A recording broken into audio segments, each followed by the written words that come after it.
Folks, Black Star Network is here.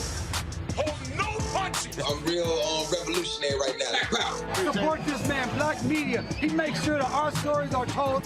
Thank you for being the voice of Black America, Roland. Stay black. I love y'all. All momentum we have now, we have to keep this going. The video looks phenomenal. See, there's a difference between Black Star Network and Black-owned media and something like CNN. You can't be Black-owned media and be scared. It's time to be smart.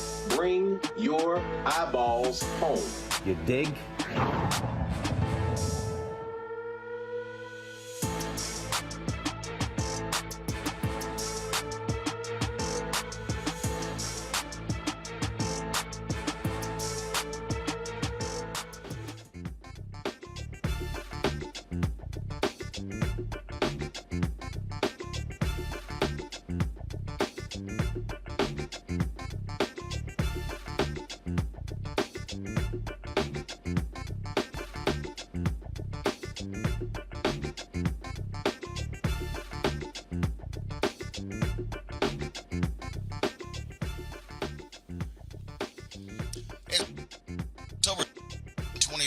Roland Martin Unfiltered, broadcasting live from Swainsboro, Georgia, where we will be talking about the U.S. Senate race taking place here in this state, plus the gubernatorial race and other discussions about politics. Coming up on the network, folks, President Joe Biden issues partners to all marijuana possessions. We'll talk with Congressman Troy Carter of New Orleans, and also a cannabis advocate, to talk about, does this put the United States on the path to decriminalizing marijuana on the federal level? Also on to a new video encouraging folks to register. Talking on social media, some folks say it is demeaning to black voters. We'll explain, but that is all.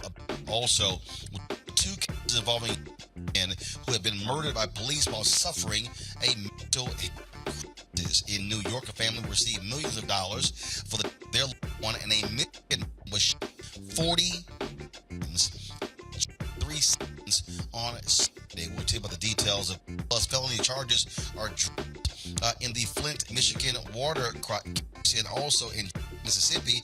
They're dealing with a water crisis. They're dealing with a trash crisis.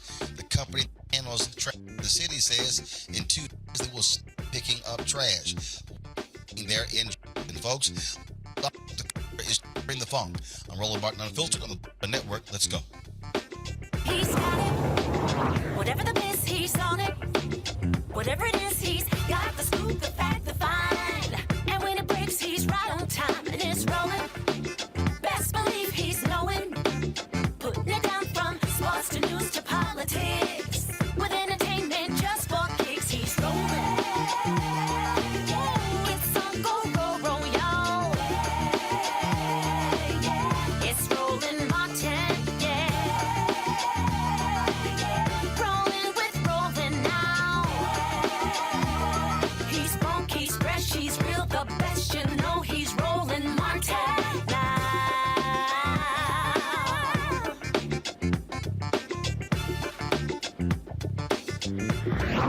Martin.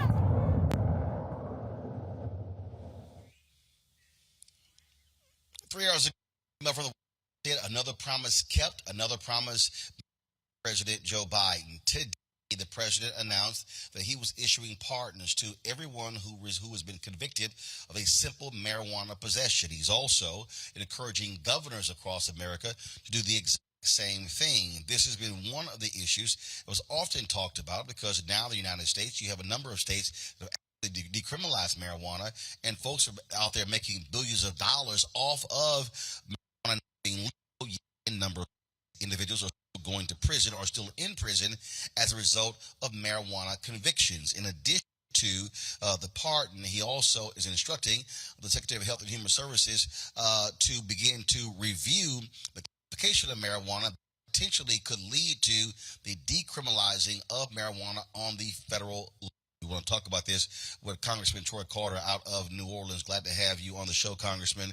And Hey, we'll Roland, how talk are with you, the man? candidates about this. But before we do the video, the President Joe Biden released shortly after they briefed reporters on this huge decision.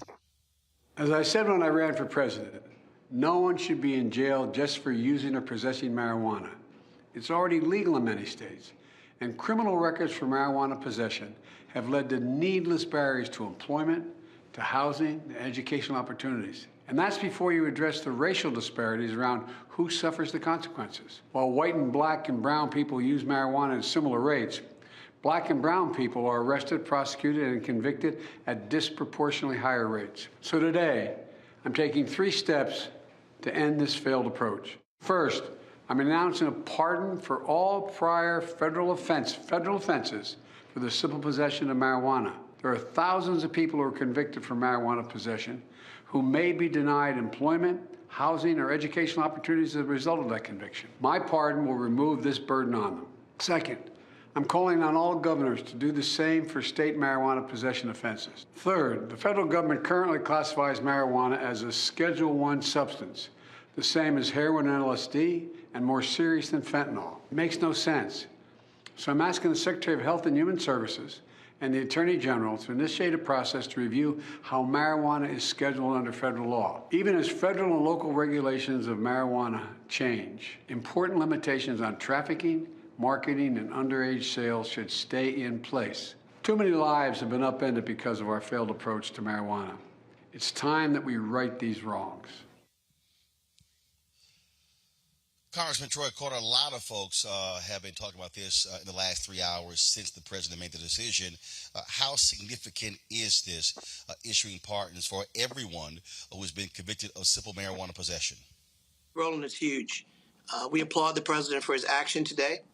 It goes a long way to demonstrating that marijuana, while legal in some 38 states in our country,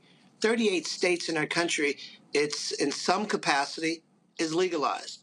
Yet we have thousands of Americans who are saddled with blemishes on their record because of use or possession of marijuana.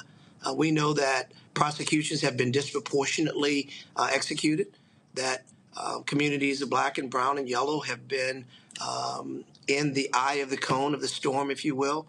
This action will give people in America an opportunity to have that removed, to move forward with their lives. Remember, these are nonviolent. These are not violent actors. These are people that had possession or use of small amounts of marijuana. I think the president is doing the right thing. We met with the White House back in April to talk about this with senior staff in the White House. We followed up with the creation of HRES 8557, which is my bipartisan bill to create a expungement program on the federal level, and encouraged to join those states that have done it and those local communities that are likewise doing it. It's the right thing to do for all the right reasons, and I applaud the president for his action. This was one of the campaign promises he made, and it also was an issue that was being championed by Vice President Kamala Harris as well. It was the pressure of activists and others who pushed the president to actually do this. One of the things that we still are facing, you have folks like Senator Tom Cotton of Arkansas who insist that we should be putting more people in prison as opposed to what's happening right now. And so you still have forces out there who want to lock people up. There are still individuals who are in prison on the state level, 10, 20, 30 years for simple marijuana possession, costing taxpayers thousands of dollars every year for literally low-level crimes. Well, I think what you have is you have people who make political hay out of these things, and they use this as scare tactics. Yes, we have a crime problem in America. We have a crime problem that needs to be addressed. But we don't need to continue to build jails and put people in jails for misdemeanors, for things that I'll go back and say again, that in 38 states in our union is legal in some shape or form. So for Tom Cotton or anybody else to try to make this a political football, it's unfortunate. Because if you look at the numbers will clearly support that the beneficiaries of this executive order and hopefully the passage of HRES 8557 clearly will show you that black, white, Democrat, Republican, East, North, South, and West will benefit from this correction. And I call it a correction because we know that it has been disproportionately enforced. It has caused havoc in areas that of our community that have been underserved and over-policed. We don't want, by any means, to burden police officers with going after these misdemeanors when they should be free. Those resources should be free to go after hardened criminals, carjackers, rapists, robbers, those people that are wreaking havoc on our communities. People that have misdemeanors for marijuana, they're not in that category. And it's unfortunate that some will try to play that card. But I will tell you that I'm very proud that we have bipartisan support for both my Climb Act and the Expungement Act. My partner in Congress, Representative Rodney Davis, who's a Republican, has joined me as the co-sponsor on the Expungement Act. We're hopeful that we will have a very large group of Republicans and Democrats to join with us as co-authors to send this to the Senate and hopefully to the president for his signature, because the executive order, while very important, and it's a huge step, an executive order can be reversed with the next president. We want to make sure that we memorialize this in law. the reality is this here: by issuing the pardons, can't be reversed by if the next president is not Democratic. That can't be reversed, but certainly the pardon other can't. aspects of the executive order. Yeah. Absolutely. Congressman Troy Carter of New Orleans. The pardon. Once you've gotten a pardon, you have the pardon. The problem that you have, there may be others out there that are similarly situated. We want to make sure that it's memorialized in law, because that gives us the teeth to make sure that it does not become a political football. Often these things become political footballs, and they become good fodder for the political talking heads, or for people who are trying to push one end of the earth to the other end of the earth. And people should not be caught up in the politics du jour. Absolutely. Congressman Troy Carter, we appreciate it. Thanks a lot. Thank you, brother. Always good to be with you. Thank you, Roland. Thank you. All right, folks, to put us in context, there are 37 states in the District of Columbia that have legalized medical marijuana. 19 states have legal adult use of marijuana. Missouri, Arkansas, North and South Dakota, and Maryland, they're going to be voting on recreational cannabis legalization on the ballot in November. Joining us right now is Dr. Shonda Messias, founder of the National Holistic Healing Center. And so, Doc, glad to have you here. What do you make of this decision by the president? This is obviously a significant one when you talk about how marijuana has become a major issue on the state and the local level in the past decade. Roland, this is such a victory for us today. This is such a civil rights movement as well as a healthcare movement now. You know, we haven't had the opportunity to really embark in what we think is social equity, an opportunity to be a part of the cannabis industry because we're Black and brown. But this is the first time that the federal government has recognized the need to acknowledge us and all the different things that we have to bring forward. First of all, our freedom, the freedom to use medicine that helps our healthcare day to day. No one should be incarcerated for marijuana possession. And so today is a day to be celebrated, and also to, again, acknowledge the Congressman Troy Carter's ability to foresee this months ago and said, well, hey, if we're going to have any type of freedom, we need our records clean. The next step is the expungement piece, where we can actually have these pardons removed from our records so that we can have gainful employment, so we can get grants in education, and also have housing that's equitable for all of us. On that particular point there, I mean, obviously, the president is also encouraging governors to take action. We've seen other states move. We saw what happened in Illinois. You also have had DAs that have made moves. But the reality is there are people who are sitting in state prisons right now who have been there for quite some time for simple marijuana possession. It is so true. And I am so proud of our president today because we need this movement to move forward in a larger way. The federal government will guide our following steps from the state level. So this call of action for the governors to now ensue in pardoning different simple marijuana charges is imperative so that we can now start emptying out our prisons and really evoking freedom for our people. And what about the directive he's given now to HHS and DOJ, putting this on the path to potentially decriminalize marijuana on the federal level?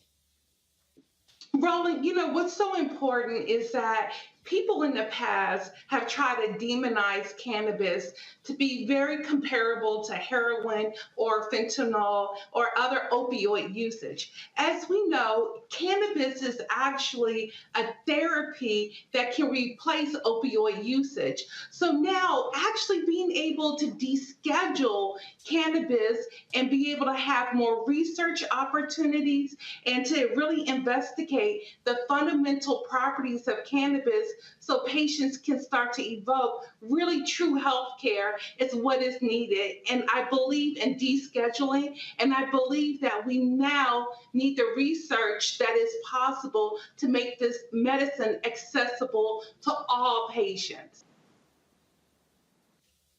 All right. Doc, we sure appreciate it. Thanks a lot. Thank you. Let's bring in our regular Thursday panel. Erica Savage, founder of the Reframe Brain, Reese Colbert, founder of Black Women Views, Dr. Greg Carr, Department of Afro-American Studies at Howard University. Glad to have all three of you here. Erica, since I'm in your home state of Georgia, I guess I'll start with you. This is a significant decision today by President Biden. It was one of his campaign promises, and it certainly is pleasing to those who've been advocating for this move for quite some time. Absolutely, Roland, and I'm glad, as always, to have you in Georgia. You're definitely a frequent flyer there.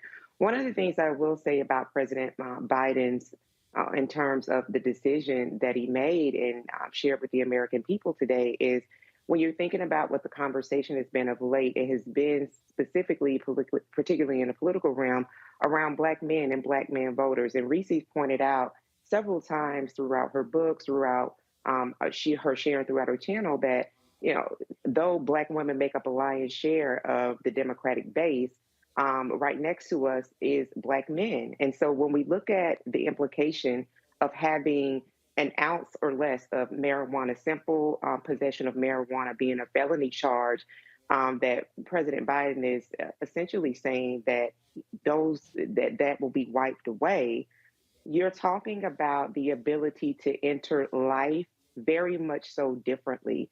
And I think that as we head into the midterms, as we continue to have these conversations about misinformation, disinformation, the actual impact of decisions like this by the Biden administration, have the layered conversations of the ripple effect of what it will not only do for that person, but for the family as well, the doors that will open up behind that. I think it will really help to really seat the conversation and how Black men will be positively impacted by this decision by the Biden-Harris administration. So definitely in terms of, you talked about, you know, state prisons, when you're thinking about folks who aren't able to vote, this will be a way for them to be able to regain their rights back if they're not able to vote.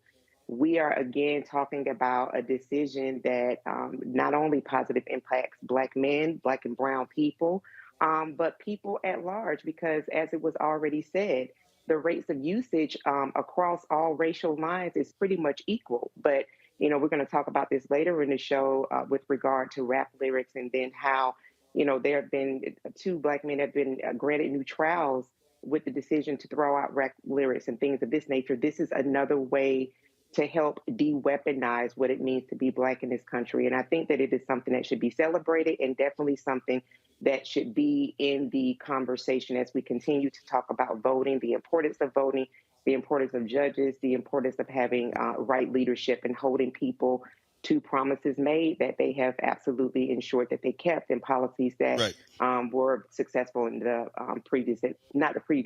the Obama administration, Obama-Biden. Reese, this comes on the heels of the student loan debt relief decision as well. And so for the people who say the president and vice president, they have not delivered, this is certainly one of those where they can't say that. Well, if they're saying that they haven't delivered, then they aren't paying attention. This also comes on the heels of over 168 other drug clemencies that President Biden granted earlier this year, a couple months ago, actually. These were more than simple possession charges for marijuana. These are more serious drug charges. And so to date, President Biden has done a lot more in terms of clemency and pardons than Trump did. And I just want to point out that Trump got unearned credit for criminal justice reform. And that was one of the things that several rappers in particular tried to tout in terms of their support for Trump over Biden. when Attorney General Sessions came in, he he implemented a war on legalization of marijuana. In fact, directing his attorneys to charge marijuana charges as harshly as possible and seek the lengthiest sentences possible, reversing the Obama Biden administration policies. And so what we're seeing more progress towards a more equitable system. Most people in federal prison are not in there for simple possession charges, but that is the case throughout a lot of the country. And so this is really important. And then the last thing I just want to point out, because I know people like to start off with the disinformation, and Vice President Kamala Harris has been attacked, particularly over Brittany Griner and her possession charges, and people have put out disinformation that Vice President Kamala Harris was somehow a zealot when it comes to possession. But in fact, Nikki Solis, who was the public defender the entire time of Vice President Kamala Harris's tenure as DA, has stated that Vice President Kamala Harris did not charge simple possession marijuana charges. And if there was a simple possession charge, it was actually her being lenient and allowing a person who would have had a sales felony plead down to simple possession. So what's happening with the Biden-Harris administration, is a continuation of the kinds of advocacy, the kinds of leniency, and the kinds of innovation that Vice President Kamala Harris has long championed. As a senator, she had the MORE Act. And so there are a lot of people that deserve credit for pushing President Biden. Obviously, he deserves credit for keeping a campaign promise. But I just want to make sure that people know that Vice President Kamala Harris is right there with him as a governing partner on this decision. Yeah, we think you always going to do that, so that's no shock there. Greg Carr, this also speaks to Greg. It speaks to the fundamental problems that we've had in this country when it has come to this so-called war on drugs. It's been a war on black people. It's been a war on poor people. It's been a war on poor white people as well. And so it has been a failure. And it doesn't go back to just the Nixon administration in the early 70s. It goes back even further. And so what you're now seeing folks who are speaking to how dealing with this our drug policy and how we treated people has been an abysmal failure in terms of just locking folks up, throwing the key away. Yes. I mean, well, I think it depends on how we define failure. Politically, it's been very successful. And as you say, this goes back over a century. You can go back to Prohibition in the 1920s. The idea of using demonization to win political points, score political points. The war on drugs has been very effective for the white nationalists, as they have used that to engender fear. And certainly at the core of your book now, which I've read twice, brother, by the way, excellent work. I mean, this white fear, you've got to have a boogeyman, a boogie woman, boogie people. And, politicians are not our friends. But that having been said, we can make them do what we want. This is a victory today. A bright line has been drawn. And I don't, campaign promises aside and notwithstanding, we can't lose sight of the fact that we're a month away from the midterm elections, and the Biden administration has taken another step to try to draw that bright line so that voters can see the clear choice. You mentioned student loans. For sure, they came out using the executive power, and you've seen the white nationalists now have filed about a half dozen lawsuits, and you've seen the Biden administration begin to adjust the policy pronouncements to kind of shrink the number of people who are going to be eligible for those student loans. The last shrinkage was when it comes to third-party lenders, private lenders holding debt. But that's because the white nationalists are going to try to claw especially back. What especially, Greg, the lawsuit in Wisconsin, where they literally are suggesting that the decision by Biden is specifically to help black borrowers and no one else, which is strange because I've literally seen tweets of a number of white folks with student loans post, "Thank you, President Joe Biden, for me not having have student loan debt." So this notion that somehow that decision only benefits black people, it's not. Even the judge is also, it shows you again, in terms of when something happens, this whole notion that somehow it's only benefiting black people. Just look at the numbers. If you have 13% African Americans in this country, there's no way a policy like that is just for black people. That's just illogical. No question. But I think you've struck, Roland, at the heart of what's going on here politically. This is, in addition to everything else, a political action. What do we mean by that? Mandela Barnes, perhaps this helps him if you see them attack that way in Wisconsin. Certainly in Indiana, I think it is, where they've threatened to tax the forgiveness of student debt. This draws a bright line. And of course, the Democratic Party has been chasing this fictional this white voter, this white working class voter forever. But what Biden has done today is strike at the heart of federalism. Now, against gerrymandering, and you talked about the Alabama case earlier this week, with gerrymandering, but at the federal level, we know that in the year 2021, only 92 of about 20,000 convictions for simple possession were federal. Now, 6,500 people in the District of Columbia between 1992 and 2021 are quite happy today because they're about to be pardoned. But as Congressman Carter said, Congress will have to act. What is Biden doing? By calling those governors out, what he's doing is trying to frame this at the state level at a way that could be translated into political advantage. Because the poor whites have to understand, do you want your whiteness or your freedom? Do you want your whiteness or your ability to get a loan or go to school or to be able to have your record wiped? And this is something that only Congress can do on a permanent basis, as Congressman Carter said. Right. Finally, when we think about this in that sense, then, a month out from the midterms, Joe Biden has taken another step to up the ante. There is a bright line here. And in that respect, politically, I think this is a master stroke. In that particular point there, I remember watching Samuel Jarecki's documentary on the drug issue in this country and showing how the opioid crisis has been impacting rural whites in Tennessee and Arkansas. And so when we talk about the criminalization of drugs, it is not just African Americans. It's also impacting a lot of these poor whites in Arkansas, Georgia, Tennessee, places like that.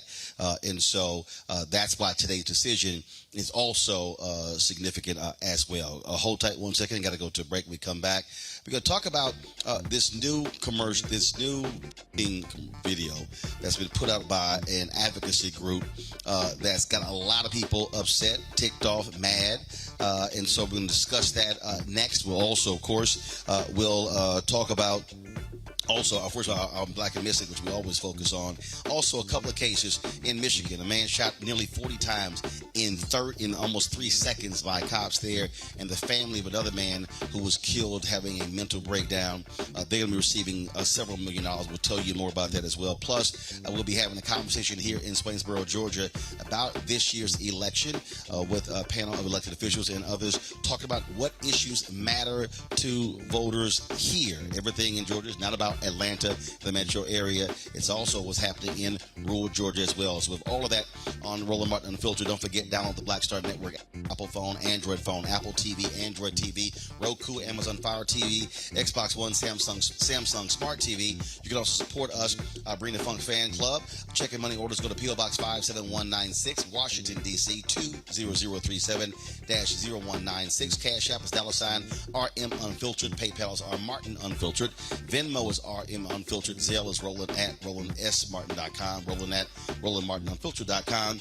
And don't forget to get my book, White Fear, How the Browning of America is Making White Folks Lose Their Minds. Available in bookstores nationwide, Amazon, Barnes & Noble, IndieBound. Also, Books a Million, Target. You can also order from your favorite black bookstore. And, of course, you can also download it on Audible as well. We'll be right back.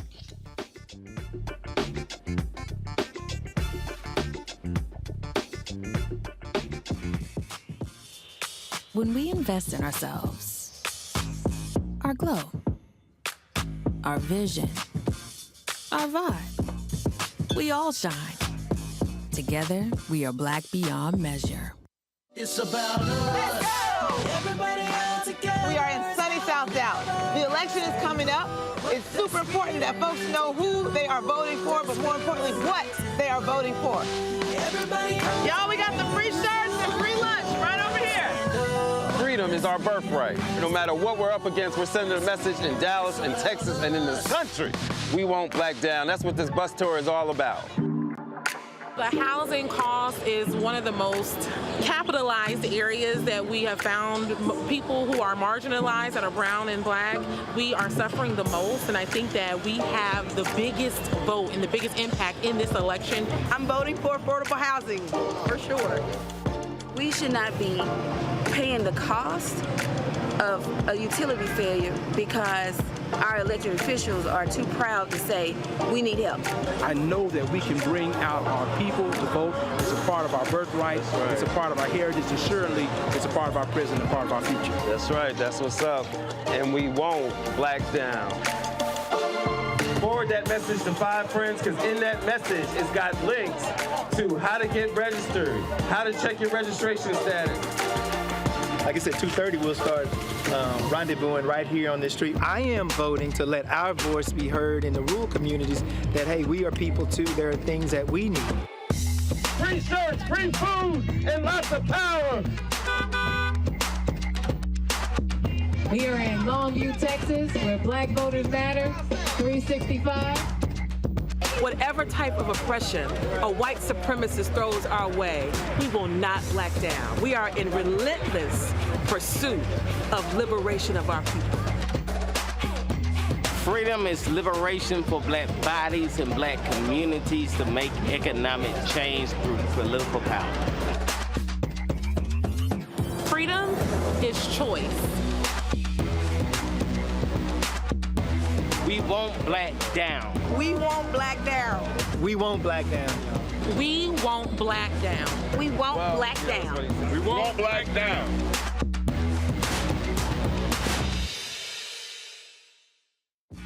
When we invest in ourselves, we're investing in what's next for all of us. Growing, creating, making moves that move us all forward. Together, we are Black beyond measure. Hatred on the streets, a horrific scene, a white nationalist rally that descended into deadly violence.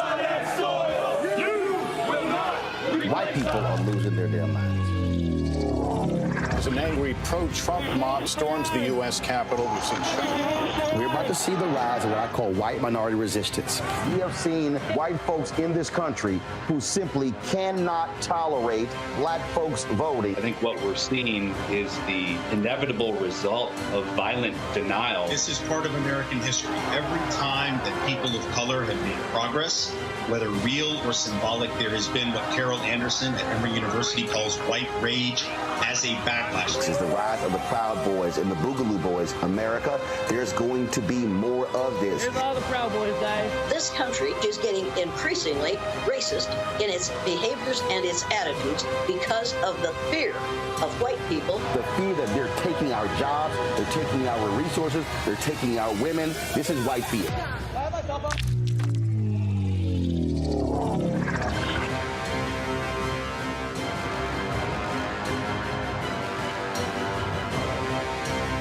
What's going on? This is Tobias Trevelyan. Hey, I'm Amber Stevens-West. Yo, what up, y'all? This is Jay Ellis, and you're watching Roland Martin Unfiltered.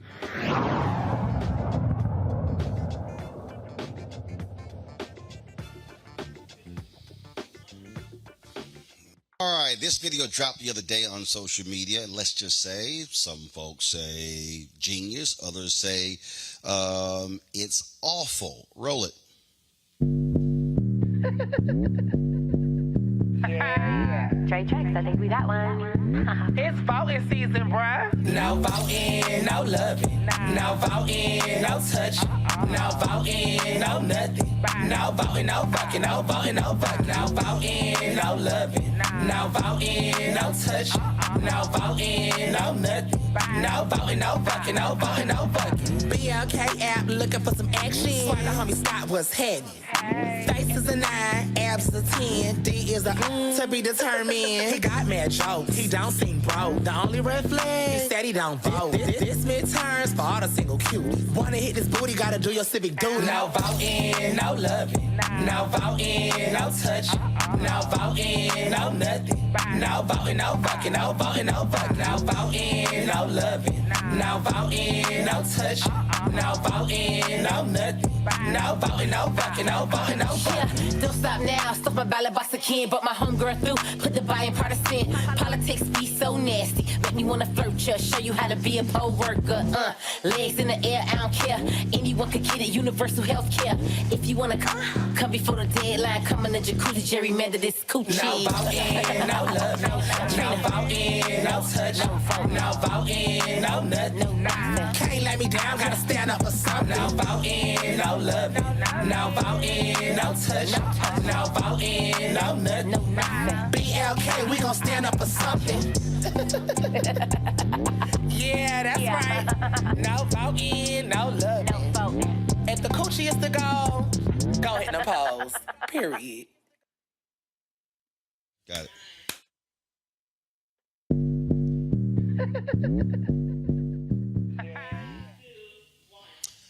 All right, folks, that video is called No Voting, No Vucking, was created in partnership with BLK Dating App and majority agency, an Atlanta-based company where Shaquille O'Neal is a founding partner. Now, a lot of people have assumed, because if you go to the end of that video, it takes you to We All Vote, that is the group that founded by Michelle Obama, When We All Vote.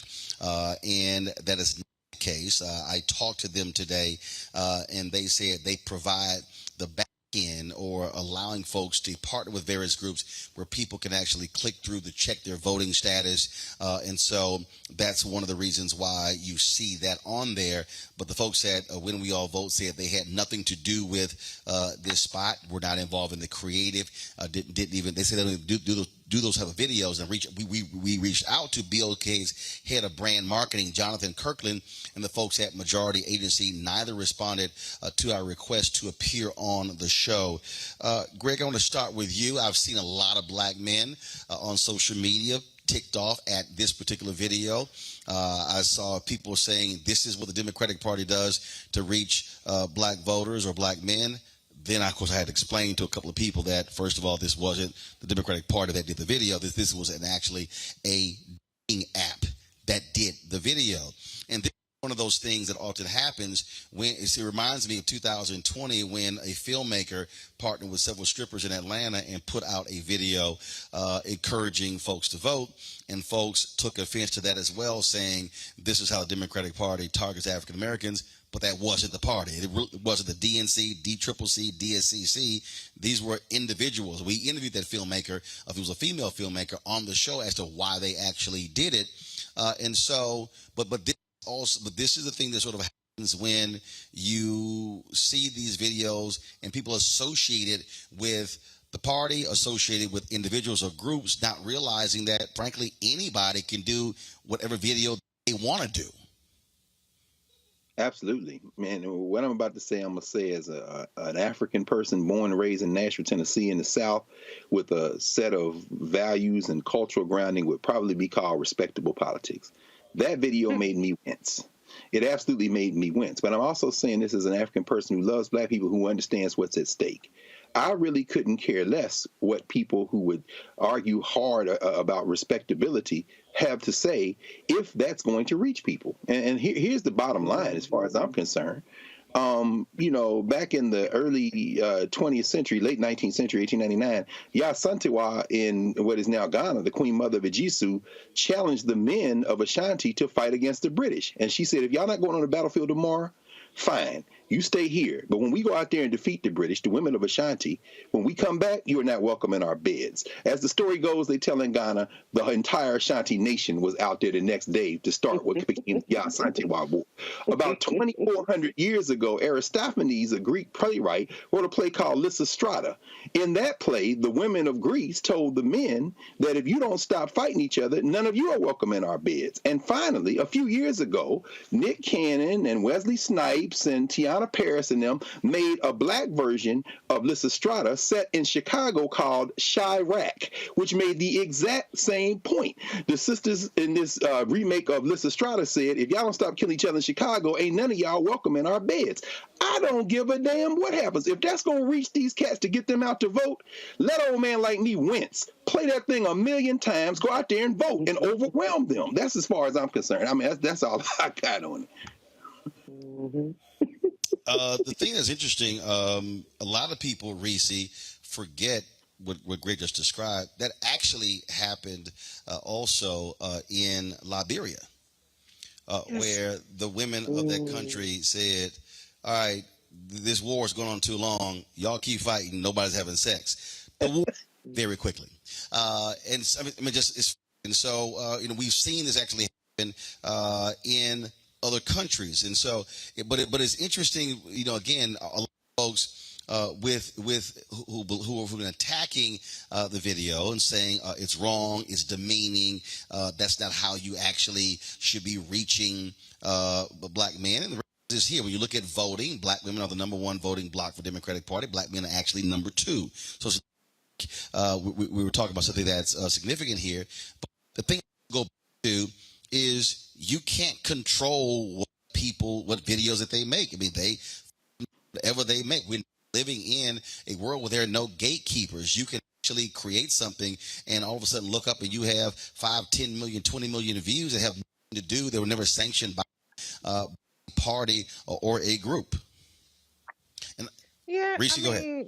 People need to just get over it. Everything ain't for everybody. Saucy Santana has a base. Trina has a base.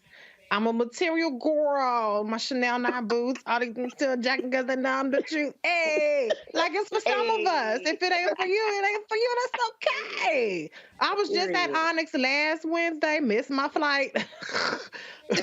Okay? But people go to strip clubs, people like Trina, people like Saucy. It ain't for you, that's okay. Everything ain't for me either. John Mellencamp ain't for me. Kurt Cobain ain't for me. Carrie Underwood ain't for me. If it ain't for you, that's okay. Respectability politics is all right. Okay? Because I'll tell you what, a lot more people saw that than the people who saw Justice Ketanji Brown Jackson blow up the spot on the 14th Amendment. A lot more people saw that than they'll see these press conferences, these fact sheets, these speeches, the debates that Sarah Huckabee Sanders didn't show up to with Chris Jones in Arkansas, that Rand Paul didn't show up to with Charles Booker in Kentucky. A lot more people know gerrymander this. It's kids in the audience, so I've been told, so I ain't gonna say it. But a lot more people talking about Trina and her gerrymandering line than the fact that Ron DeSantis gerrymandered 2 black districts out of his state and said, who gonna check me, boo? And so if you want to have something to be mad about, let's look at the candidates, because the candidates is giving you a whole lot more fodder than 2 rappers putting out a catchy tune. Doug Mastriano in Pennsylvania was wearing a Confederate uniform for Faculty Day. Blake Masters down in Arizona said that we have inflation because too many black people have jobs at the Treasury Department. Ron DeSantis put somebody who was photographed in a KKK uniform over a predominantly black county. All right. I can go on down the list. Herschel Walker said, I apologize to black families because y'all don't have fathers in the home. So if we want to talk about how the parties view black people, let's talk about their politics, let's talk about their policies, let's talk about their candidates. If somebody wants to reach people the way that they want to reach people, that's on them. It's not for you, and that's okay. And people always tell black celebrities, you need to use your platforms, and the key to using your platform is using it authentically to you. It's not going to appeal to everybody. I know I ain't for everybody. I'm sure people in the comments dragging me, talking about, I know she would say that. Yes, I would say that because I'm multifaceted. I like to twerk and I like to vote. So this is right up my alley. Period, sis. Let them know, Reese. Kick out of that line right there, Reese. Reese was.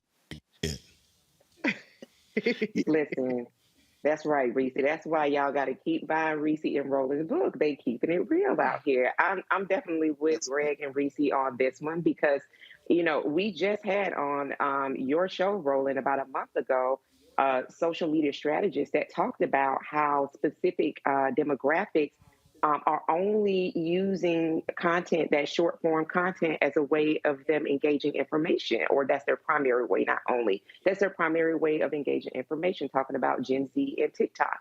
So listen, when you have 2 people that have the appeal, that Saucy Santana and Trina's also on Love in Miami reality show, thinking about these things, people who may not have even been thinking about registration may go ahead and click to make sure that they are registered, or if it's not too late for them to register to participate in the midterms. We heard bipartisan term. That was something that Trina dropped in her lyrics. And then already, Sis has already talked about how she talked about gerrymandering. So if these are new terms and terms that are accepted into the lexicon of folks who really don't pay attention, that 40% block of folks that don't vote, if it penetrates, no pun intended, through that messaging, then I think that we have a winner here. So,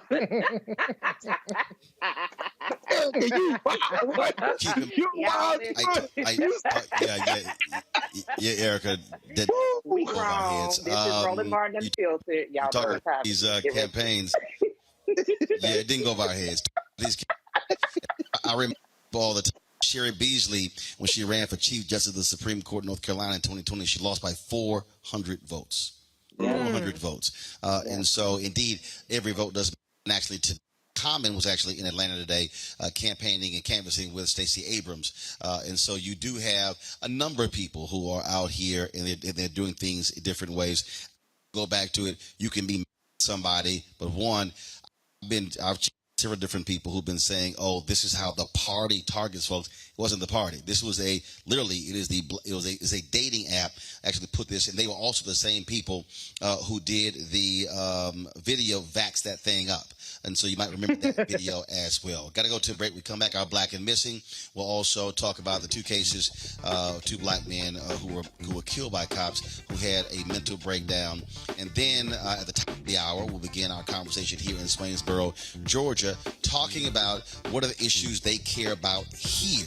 What matters. You have, of course, critical election all across the country, the midterm elections, but you have a U.S. Senate race taking place here in Georgia with incumbent Senator Raphael Warnock against Herschel Walker. Then, of course, you have the gubernatorial race, Stacey Abrams running again against incumbent Brian Kemp. Other races up and down the ballot. So we'll be talking about that right here on Roland Martin Unfiltered on the Black Star Network. Y'all ready? Okay. Cool. We'll be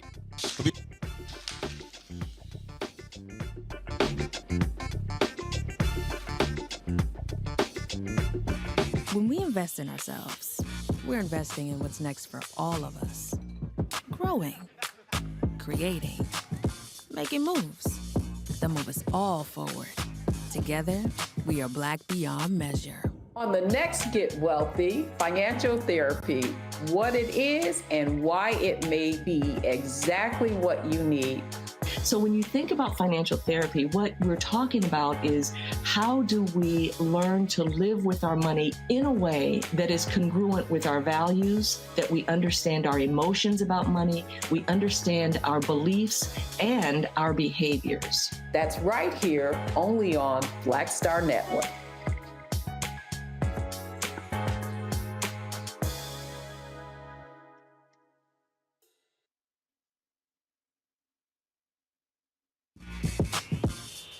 When we invest in ourselves, our glow, our vision, our vibe, we all shine. Together, we are Black beyond measure. It's about us. Everybody out together. We are in sunny South Dallas. The election is coming up. It's super important that folks know who they are voting for, but more importantly, what they are voting for. Y'all, we got the free shirts and free lunch right over here. Freedom is our birthright. No matter what we're up against, we're sending a message in Dallas and Texas and in this country. We won't black down. That's what this bus tour is all about. The housing cost is one of the most capitalized areas that we have found. People who are marginalized, that are brown and black, we are suffering the most, and I think that we have the biggest vote and the biggest impact in this election. I'm voting for affordable housing, for sure. We should not be paying the cost of a utility failure because our elected officials are too proud to say, we need help. I know that we can bring out our people to vote. It's a part of our birthright. Right. It's a part of our heritage, and surely it's a part of our present and part of our future. That's right. That's what's up. And we won't black down. Forward that message to 5 friends, because in that message, it's got links to how to get registered, how to check your registration status. Like I said, 2:30 we'll start rendezvousing right here on this street. I am voting to let our voice be heard in the rural communities that, hey, we are people too. There are things that we need. Free shirts, free food, and lots of power. We are in Longview, Texas, where Black voters matter, 365. Whatever type of oppression a white supremacist throws our way, we will not black down. We are in relentless pursuit of liberation of our people. Freedom is liberation for black bodies and black communities to make economic change through political power. Freedom is choice. We won't black down. We won't black down. We won't black down, y'all. We won't black down. We won't black down. We won't black down. Hi, I'm Gavin Houston. Hey, what's up, y'all? It's your boy Jacob Lattimore, and you're now watching Roland Martin right now.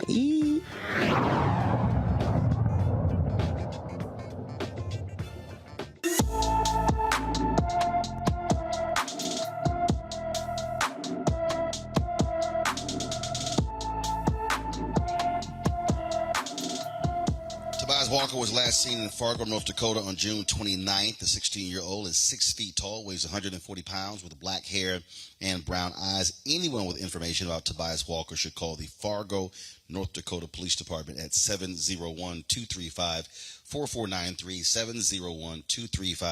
701-235-4493. Michigan police officers, fired off 38 shots in 3 seconds, killing a young black man amid a mental health crisis. 20-year-old Porter Burks, who suffered from schizophrenia, was having an episode on Sunday night when his family called for help. The Detroit police released 7 minutes of body cam footage. It shows how a family member is describing the situation to officers. The police trying to reason with Porter to drop the knife he was carrying and the time the fatal shots were fired. Now, the video, of course, we're about to show you is triggering. And so if you don't want to see it, you can certainly, now it's time to walk away. And so go ahead and play the video. I'm going to speak over the video while it is playing. Now, folks, it's not clear how many of the 38 bullets hit Porter. Jeffrey Feiger, the Burks family attorney, he also said Porter would still be alive if Michigan had the resources to care for its mentally ill. I'm going to play that in a second. Go ahead and roll the video. This is the thing that we keep talking about on the show, Reese, Erica, and Greg.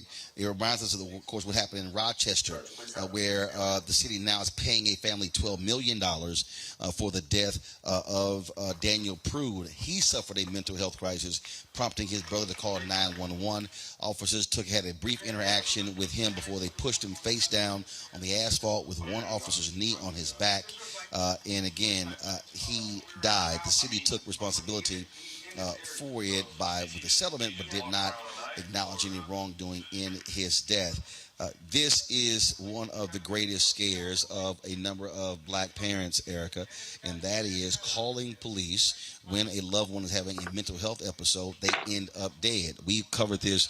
You had Kajima Powell in St. Louis. You had the young man in who was playing with a screwdriver, and literally officers are showing up on the scene and firing shots within seconds, as opposed to dealing with someone who is having a breakdown. And same thing, of course, the Pamela Turner case in Baytown, Texas, where the trial has started this week, where the officer there shot and killed her when she was having a mental health episode. Yeah, Roland. And, there's no other platform that covers at the level that Roland Martin Unfiltered does. One of the things that I want to mention is that, this young man, Porter Rooks, was 20 years old.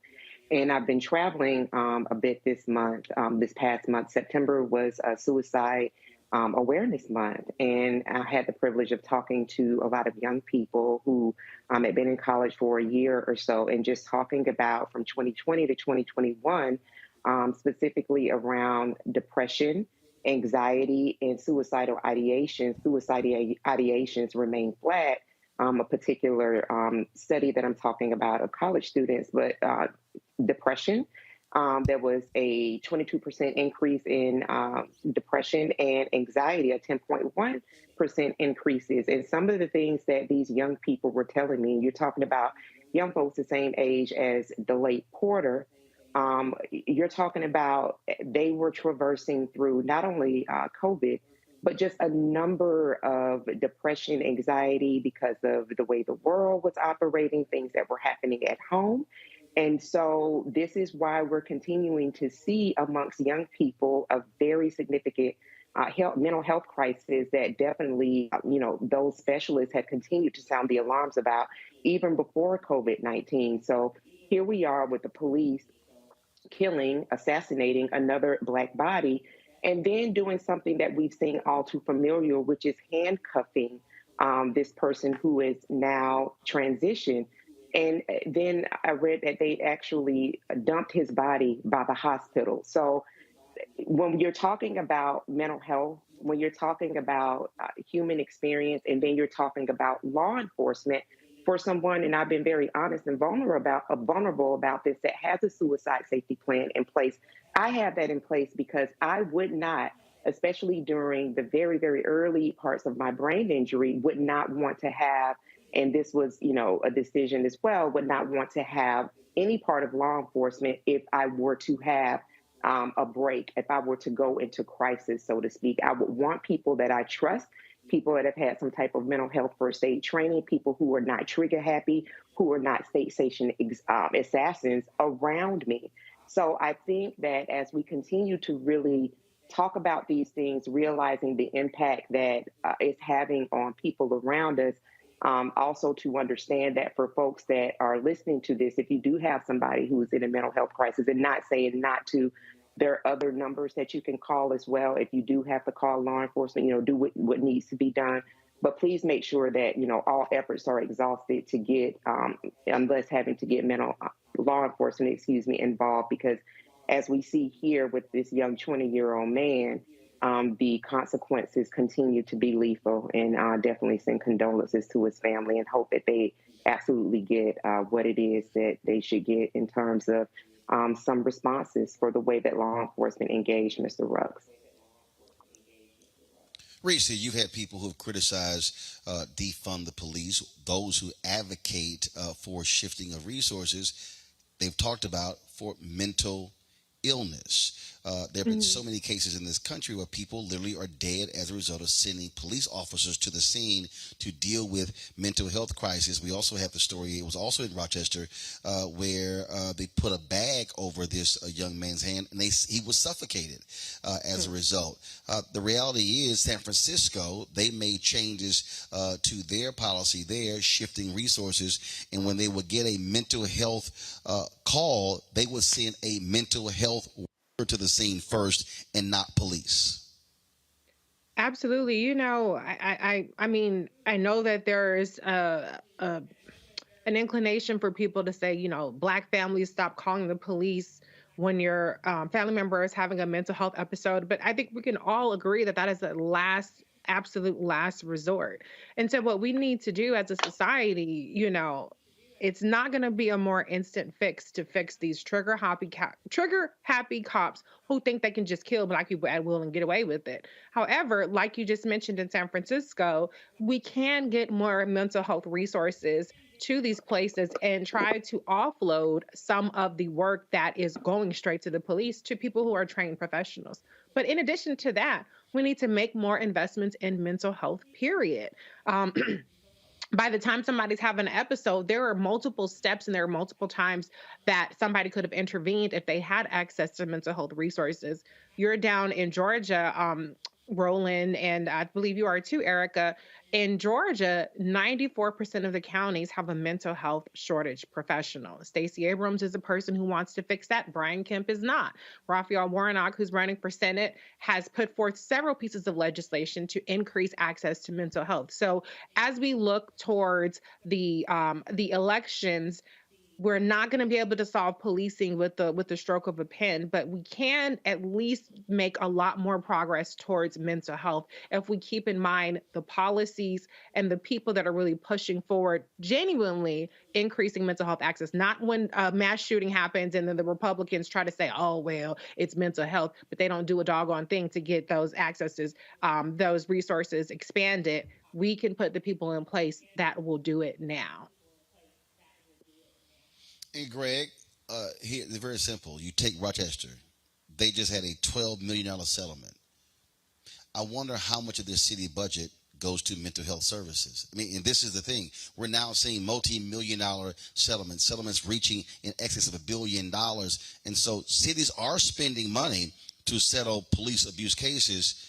If folk rethink how we police in this country, we could be spending that money on mental health and these type of crises. And I keep telling people, it's death. You ain't coming from that. That's exactly right, Roland. I mean, we've seen different polities take different actions. I mean, for many years I lived in Philly. Right across the bridge from Philadelphia, South Jersey, is Camden. Camden has had terrible challenges because of the collapsing economy of Camden, not because the people are somehow less than human, with crime and those kind of things. Well, a new police chief came in and began to implement a transformational strategy, including neighborhood policing and getting out of the cars and walking around. And as a result, you saw the interactions with police improve. Now, these killers, this death squad, this assassination squad, these punk paterolers, excuse my French, these less than men who set out to execute. Well, we know that some of the body camera footage that has been released was as a result of the crisis intervention officer who was trying to tell this young man to put the knife down. I mean, the man was brandishing a saber. So, I mean, wait, no. It was a 3.5-inch knife. He'd killed some tires. You know, you can't reform that. So, listen, folks hiring police, stop hiring these punks whose manhood is in the trigger finger on their hands. Too bad this young brother was not Kyle Rittenhouse, who could walk around with an automatic weapon and go out murdering people and the police give him some water. It's very simple. You can't reform policing until you transform policing. This can't be reformed. And you're right, Roland. I mean, ultimately, that $12 million settlement in Rochester is going to come out of the pockets of taxpayers. And this settlement out of Detroit is going to come out of the pockets of taxpayers. That's not going to bring Quiana Wilson, her baby boy, back. I mean, looking at her, how many times have we seen these distraught mothers and fathers with these looks of anguish on their face? It's not going to take them back. What's going to stop this is the police is going to stop killing black people when we stop them. When we stop them. And, you know, if you don't want this to turn out into all you said there.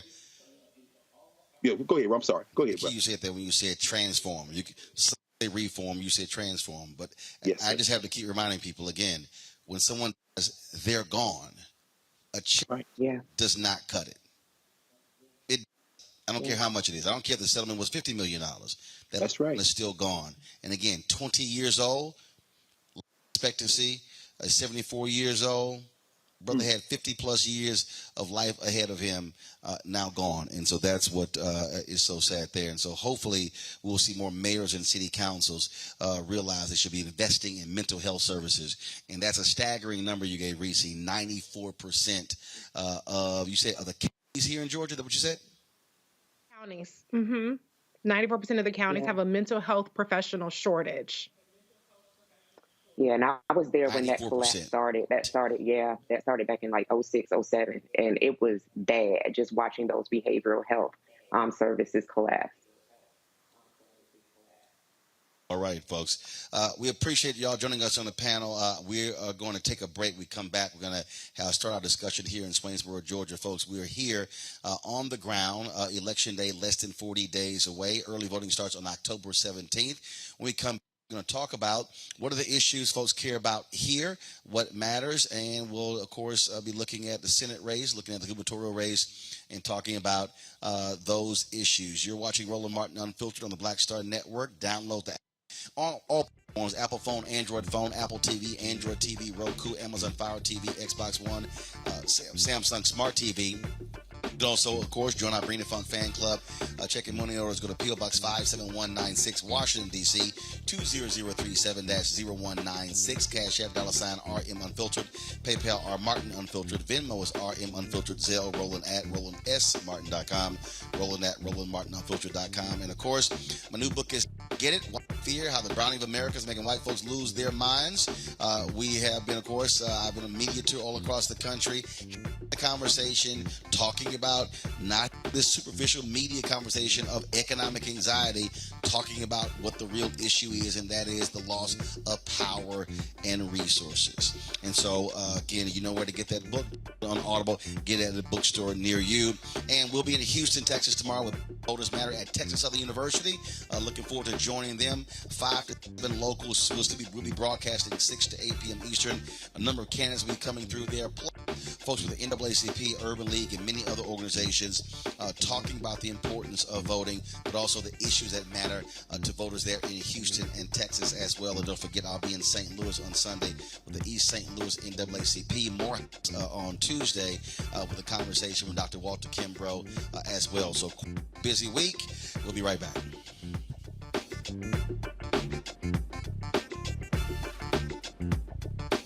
When we invest in ourselves, we all shine.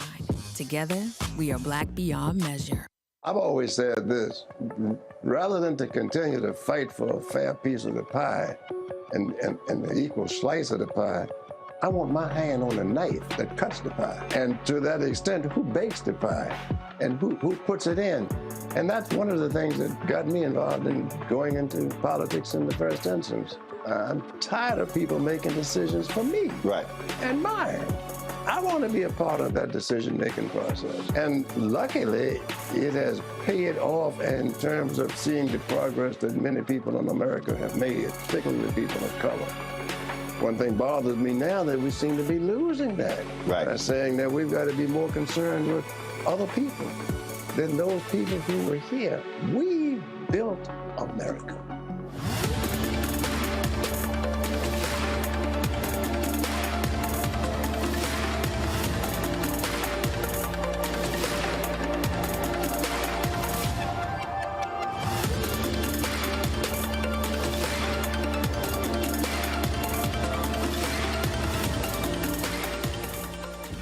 When we invest in ourselves, we're investing in what's next for all of us.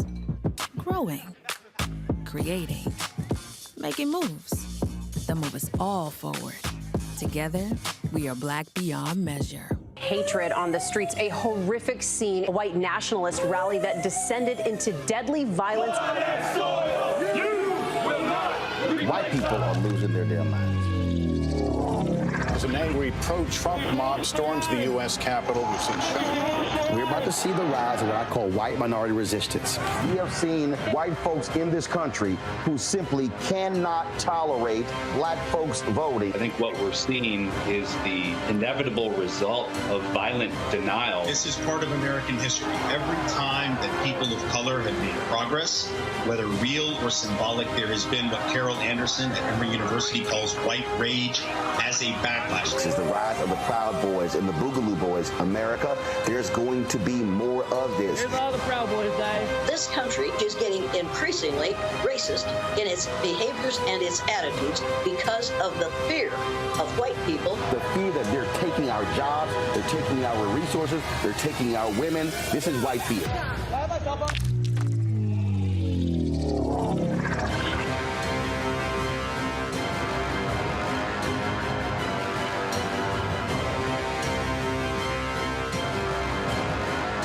Pull up a chair, take your seat at the Black Table with me, Dr. Greg Carr, here on the Black Star Network. Every week, we'll take a deeper dive into the world we're living in. Join the conversation only on the Black Star Network. It's about us. Everybody all together. We are in sunny South Dallas. The election is coming up. It's super important that folks know who they are voting for, but more importantly, what they are voting for. Y'all, we got the free shirts and free lunch right over here. Freedom is our birthright. No matter what we're up against, we're sending a message in Dallas and Texas and in this country. We won't black down. That's what this bus tour is all about. The housing cost is one of the most capitalized areas that we have found. People who are marginalized, that are brown and black, we are suffering the most, and I think that we have the biggest vote and the biggest impact in this election. I'm voting for affordable housing, for sure. We should not be paying the cost of a utility failure because our elected officials are too proud to say we need help. I know that we can bring out our people to vote. It's a part of our birthright. Right. It's a part of our heritage, and surely it's a part of our present and part of our future. That's right. That's what's up. And we won't black down. Forward that message to 5 friends, because in that message, it's got links to how to get registered, how to check your registration status. like I said, 2:30, we'll start rendezvousing right here on this street. I am voting to let our voice be heard in the rural communities that, hey, we are people too. There are things that we need. Free shirts, free food, and lots of power. We are in Longview, Texas, where Black Voters Matter, 365. Whatever type of oppression a white supremacist throws our way, we will not back down. We are in relentless pursuit of liberation of our people. Freedom is liberation for black bodies and black communities to make economic change through political power. Freedom is choice. We won't black down. We won't black down. We won't black down, y'all. We won't black down. We won't black down. We won't black down. When you talk about blackness and what happens in black culture, we're about covering these things that matter to us, speaking to our issues and concerns. This is a genuine people-powered movement. There's a lot of stuff that we're not getting. You get it, and you spread the word. We wish to plead our own cause. Too long have others spoken for us. We cannot tell our own story if we can't pay for it. This is about covering us. Invest in black-owned media. Your dollars matter. We don't have to keep asking them to cover our stuff. So please support us in what we do, folks. We want to hit 2,000 people, $50 this month, raise $100,000. We're behind 100,000, so we want to hit that. Y'all money makes this possible. Check some money orders. Go to P.O. Box 57196, Washington, D.C. 20037-0196. The Cash App is $RM Unfiltered. PayPal is R Martin Unfiltered. Venmo is RM Unfiltered. Zelle is Roland at RolandSMartin.com. On a next, A Balanced Life with me, Dr. Jackie. Staying balanced is tough enough with the normal day-to-day stuff going on. But what happens when we get the unexpected? It may come crashing down through a bad diagnosis for either you or a loved one. My son, he actually was diagnosed with non-Hodgkin's lymphoma, and it came at a very challenging time in my life. I had a lot going on with starting a new business. How to cope and even stay balanced when even the walls are crashing in. That's on the next A Balanced Life with me, Dr. Jackie, here at Black Star Network.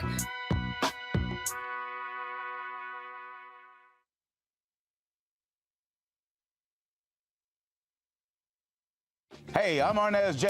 Black TV does matter, dang it. Hey, what's up, y'all? It's your boy Jacob Lattimore, and you're now watching Roland Martin right now. Stay woke.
Fabius Foster, President of the Macon County Democratic Committee.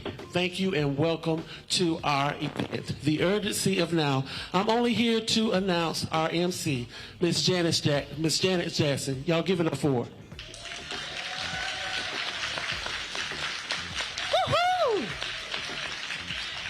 I am so happy to be with you all this evening. As introduced, I am Janice Allen Jackson.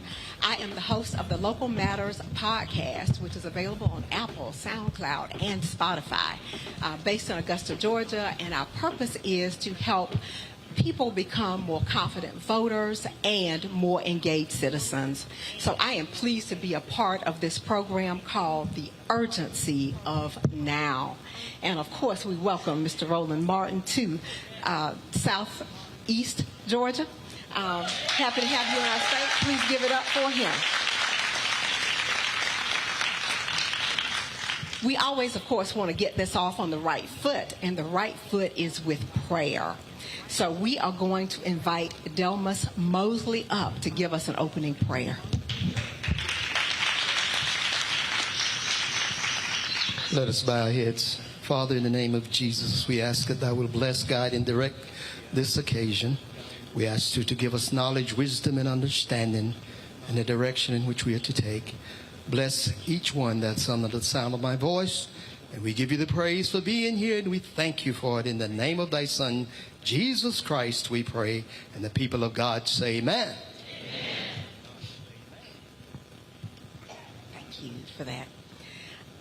Our very first speaker for this evening is someone who has been a guest on Local Matters, and she is Miss Alicia Thomas Searcy.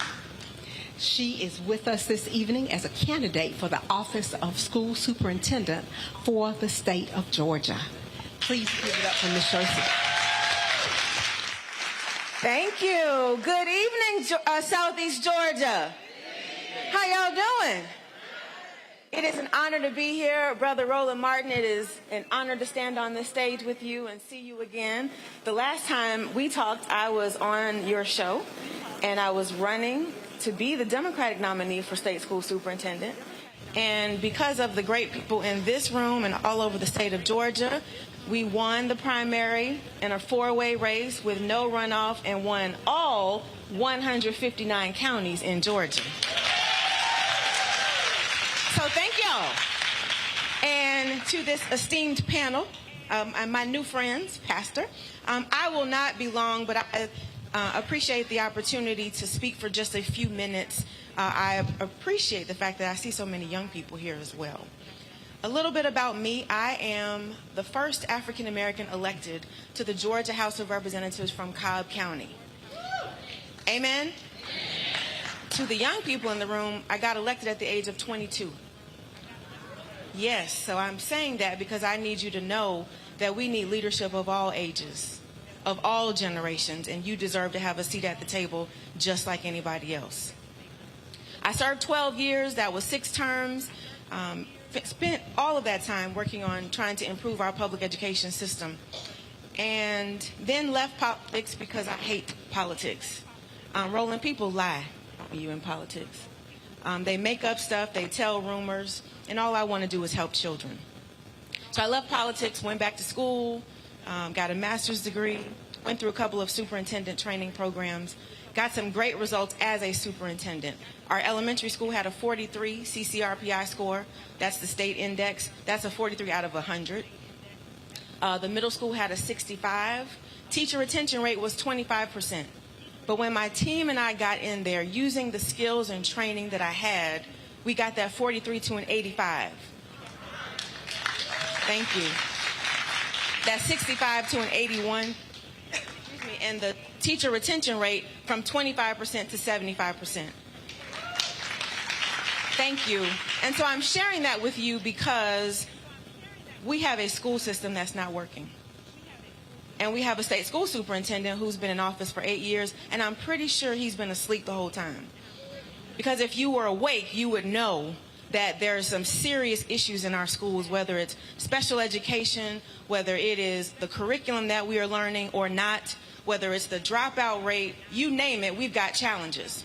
And when you are asleep at the wheel, That is not acceptable.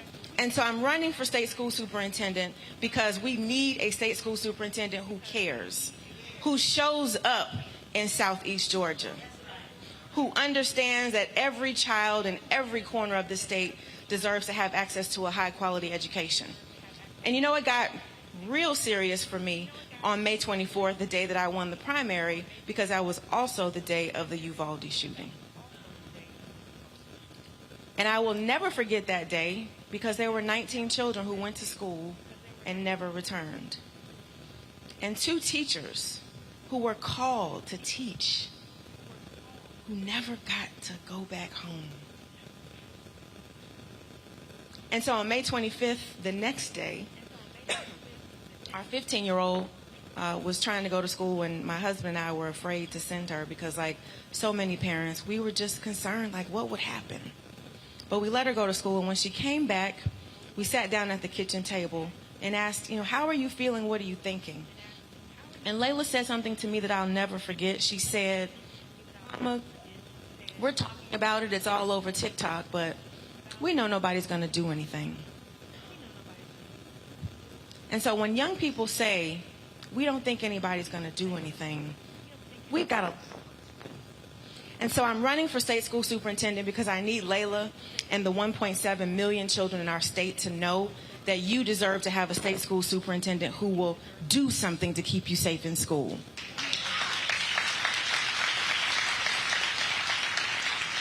I need educators and teachers in particular to know that I see you. I understand the frustrations that you are having. I understand that you are overworked, overburdened, asked to take on every job except for being a teacher. And you deserve to have a state school superintendent who will do something about your burnout. And then finally, as I close, again, as I look at these young people, I think about the world that we live in and the world that it can be. But if you were to Google what schools look like in the 1800s, they look very similar to how they look today. And so why are we still trying to deliver this telegram education to a TikTok generation? Y'all feel me? And so we wonder why kids don't feel excited about school. It's because we have a state superintendent who's been asleep for a long time. And so voting starts on October 17th. And somebody told me that in Southeast Georgia, sometimes y'all don't go and vote. Is that true? Y'all gonna change that this election, though. I believe that, because when you look at the slate of candidates that we have, it's historic.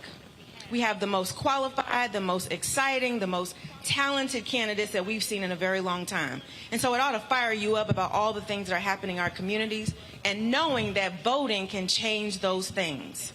And so join me, because it's now your turn to do something. And make sure you take 10, 15 people to the polls with you. Make sure you vote for my brother, Raphael Warnock. Let's send him back to the United States Senate. He makes me proud when I see him. Proud that he represents our state as the first black United States Senator in this state.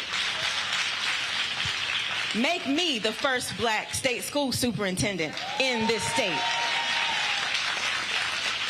And so I thank you for this opportunity. Thanks to all of the organizers, Brother Keith, Brother Al, thank you all for what you are doing. Thank you, Roland, for being here, for putting Swainsboro on the map.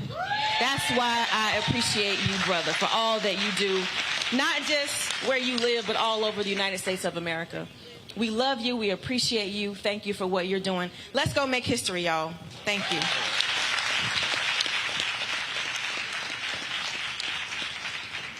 Thank you so much for that. It is my next duty to introduce our panelists. We have an esteemed group here, and we will start off with none other than my state senator, Mr. Harold Jones. He is a representative of the senator for Georgia Senate District 22, which includes most of Augusta and Richmond County. Thank you very much for being with us today.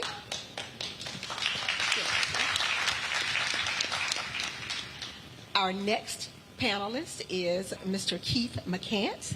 He is with the Rural Political Operative Advocate. Thank you so much for being here.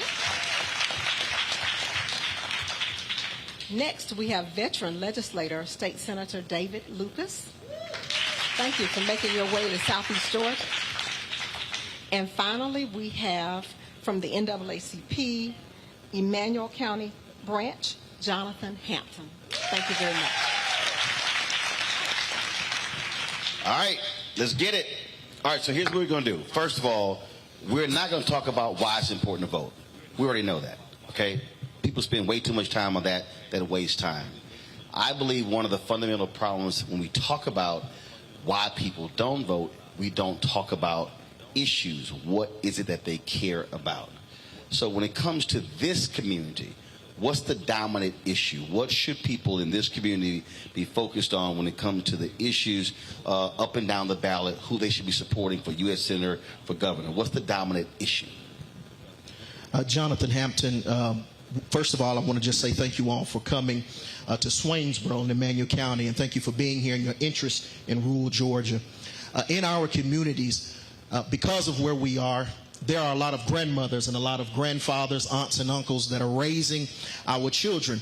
And we have an expectation that our children will go to school, be successful, and come home and continue those same successes. However, we don't engage our elderly community who are actually raising these children. And so something along the lines of Medicare expansion is one of the main things that we need to start talking about in our communities, and community engagement with our older population so that they can prepare our students at home for the same successes that they experience in the school. So you say Medicaid expansion, what has been the problem? What has been the block? Well, one of the things that when I think about Medicaid expansion, I think of when you think about being in an airplane, they say the first thing you need to do is put on the mask to save yourself. Well, with our young folks that are going home to folks that are elderly folks, and when I say elderly, we automatically think 65 and older. But what we're seeing in our communities is that grandmother and grandfather are now 55.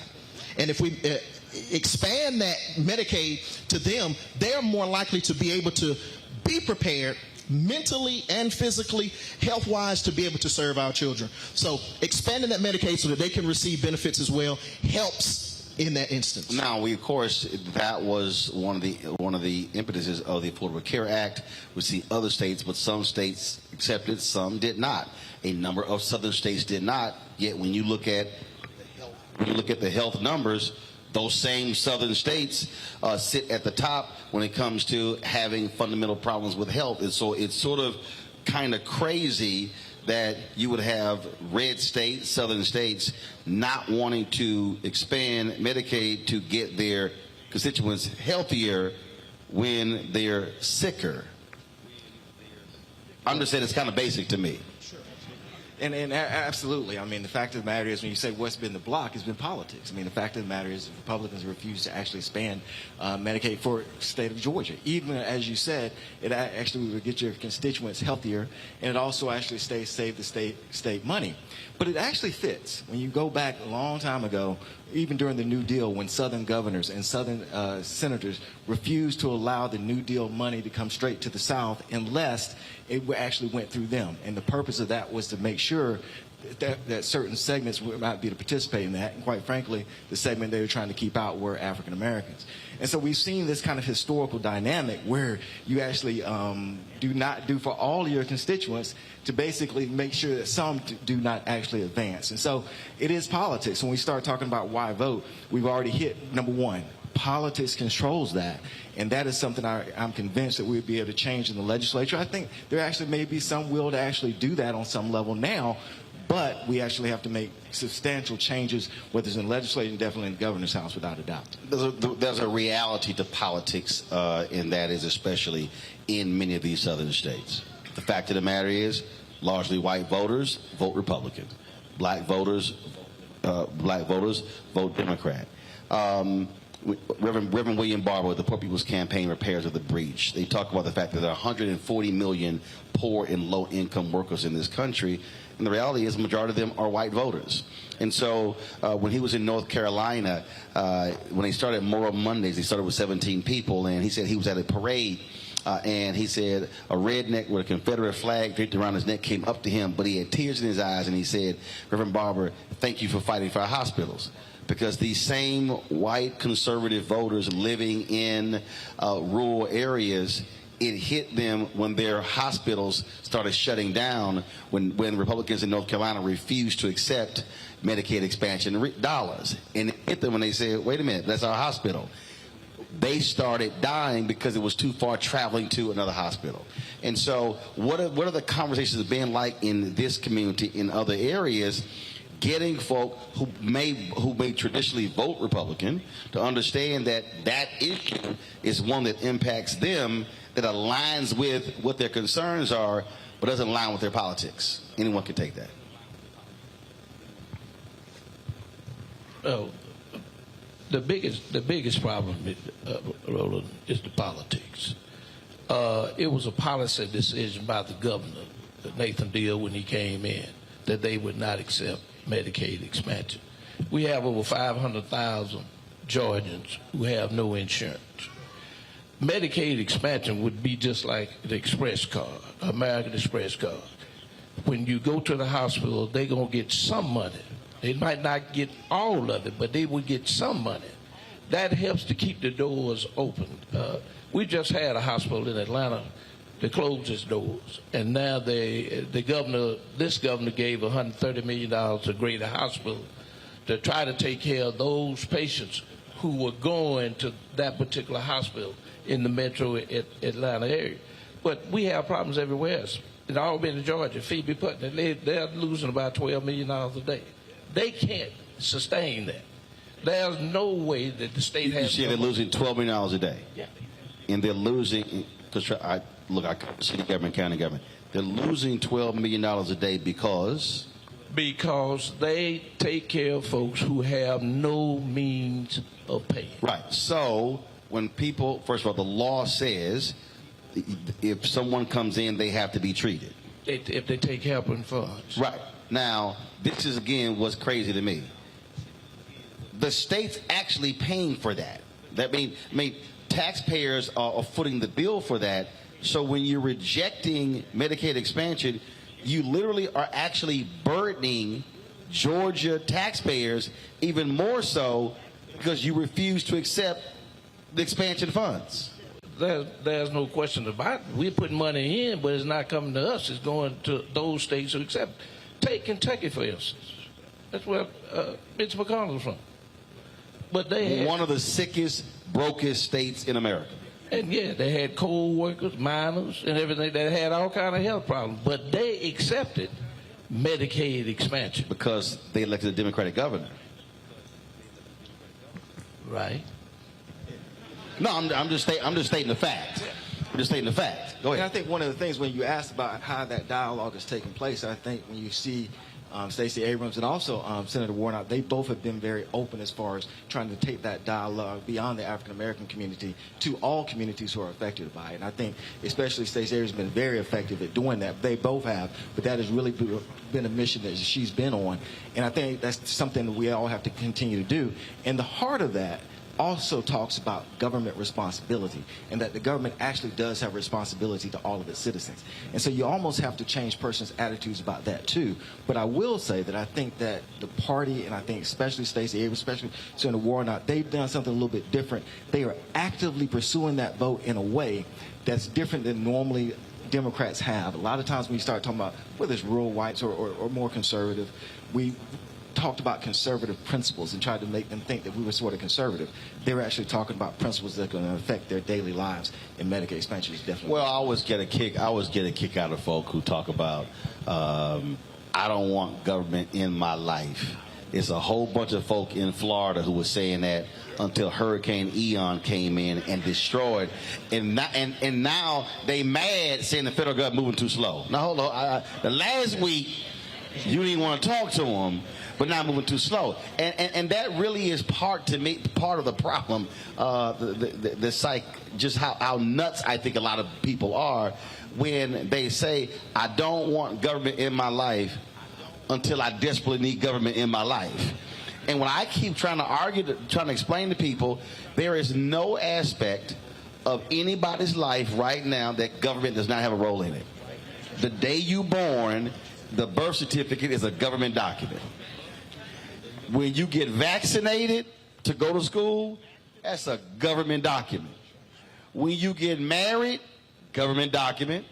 Divorce, government document.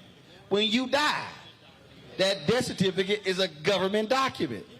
And so it is amazing when people act as if that, oh, I don't want that. But, and I'm not saying government is the answer to everything, but I understand, as you said, responsible government and the role it plays. And I think health is one of those roles.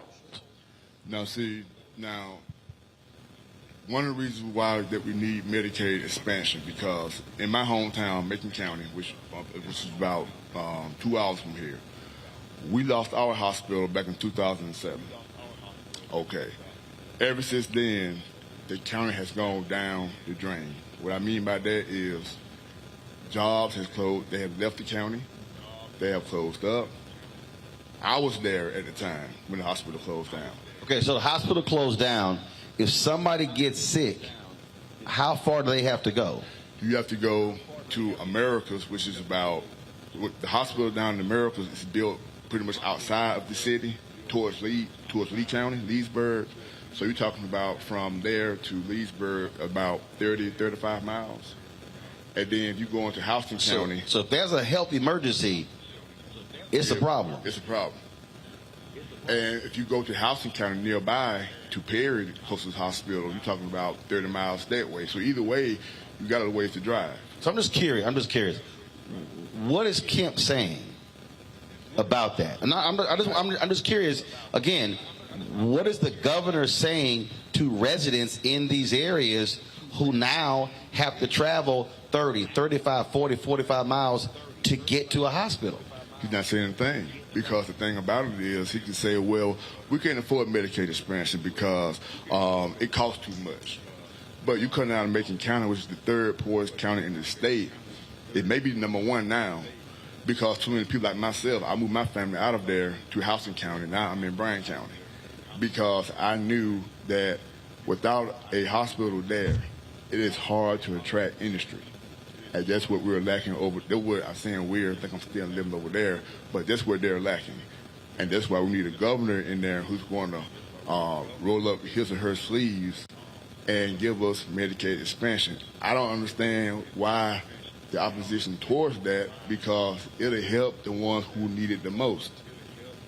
And Southwest Georgia needs it more than anybody. Not saying just Southwest Georgia, but across rural Georgia, whether you hear over this way here in Bullock County or Emmanuel County, Clay County over by Alabama, everybody needs Medicaid or insurance.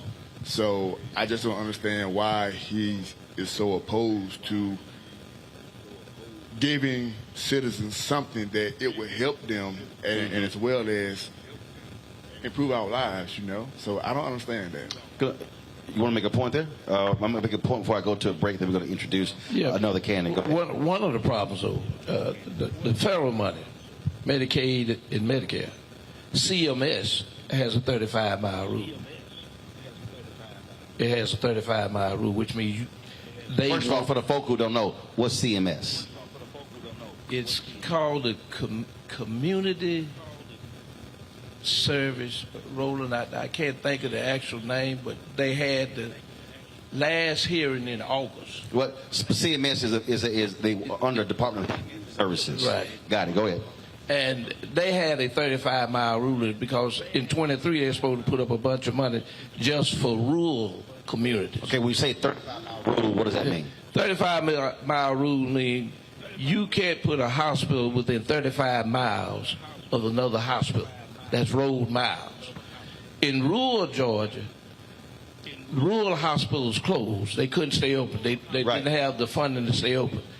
So Senator Warnock and Ossoff, I asked them to weigh in on it because rural Georgia, folks can't afford the gas, or they got to pay somebody to take them to Dublin or some other place to a hospital. And one of the problems is that you take Hancock County, for instance. When I became the senator there, a young lady that the retired nurse came back from D.C. to Hancock, brought me the statistics that said that 70% of the folks who had a stroke or a heart attack died. And so I started trying to change the dynamics with rural legislators, because y'all are the ones who have been representing rural Georgia all this time, and y'all hadn't done anything about it. So we've been trying to do something with that. But on the Medicaid expansion, the governor at this particular time went through the legislature, because the governor could accept Medicaid expansion or not accept it, took it to the legislature, and now the governor can't do it. The legislature has to do it. Wow. And no one gave a damn about those 70% of the folks who had strokes and heart attacks and them dying. And if you got to drive 35, 40 miles, the cost of gas and all different things associated with that, nearly taking the day off, all of those things that go with it, just trying to get some health care. Hold tight 1 second. I'm going to go to a break. When we come back, we're going to introduce another candidate who's here. Hear from them. They're going to talk about other issues that people care about. Obviously, I'm sure education is one of those issues. Economic development is another one of those issues. So we'll get to that when we come back. Short break. You're watching Roland Martin Unfiltered on the Black Star Network, broadcasting live from Swainsboro, Georgia. Back in a moment. When we invest in ourselves, our glow, our vision, our vibe, we all shine. Together, we are black beyond measure. Black Star Network is here. Oh, no punches! I'm real revolutionary right now. Support this man, Black Media. He makes sure that our stories are told. Thank you for being the voice of Black America, Roland. Stay black. I love y'all. All momentum we have now, we have to keep this going. The video looks phenomenal. See, this difference between Black Star Network and black-owned media and something like CNN. You can't be black-owned media and be scared. It's time to be smart. Bring your eyeballs home. You dig?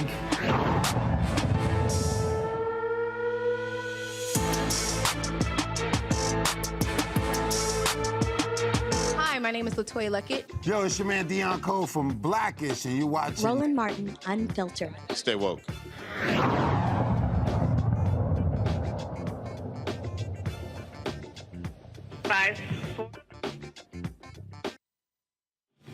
Swainsboro, we are very pleased to have Ms. Nikita Hemingway with us this evening.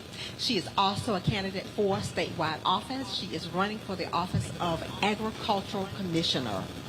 Welcome. Come on out.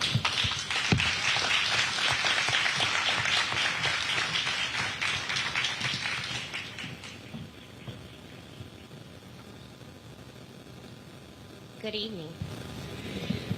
It is a pleasure to be here with each and every one of you today.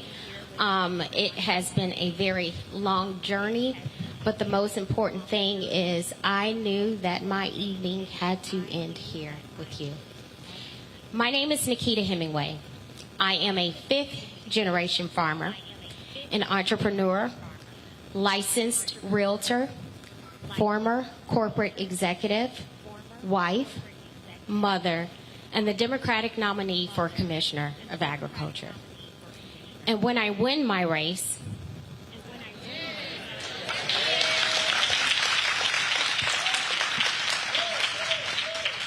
see, y'all got it, but the other stopped didn't.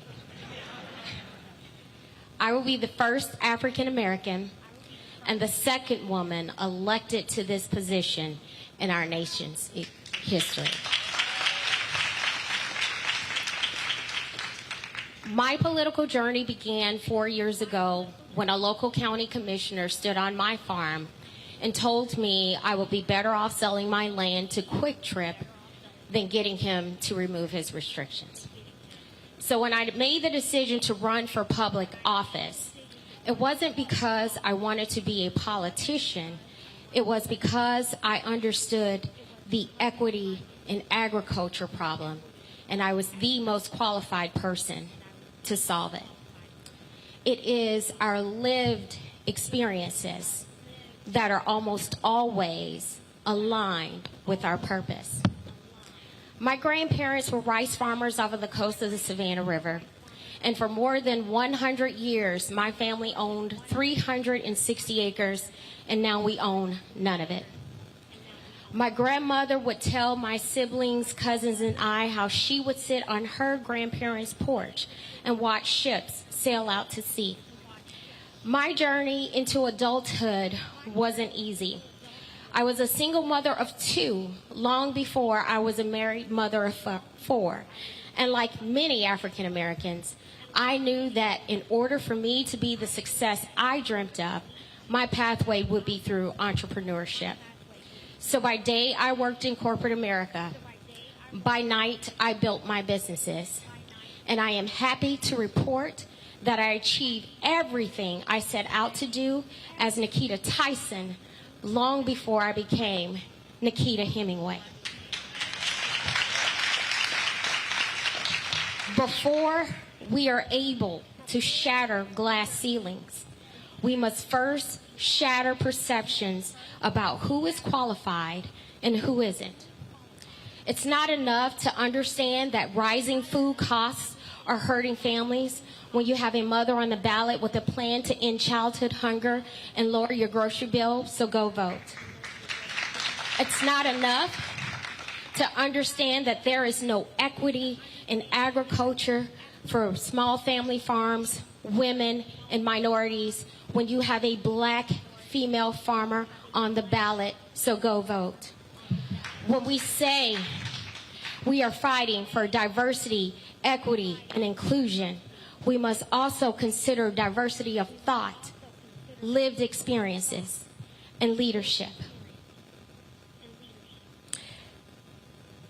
I cannot stress enough to you how much is on the ballot this election cycle.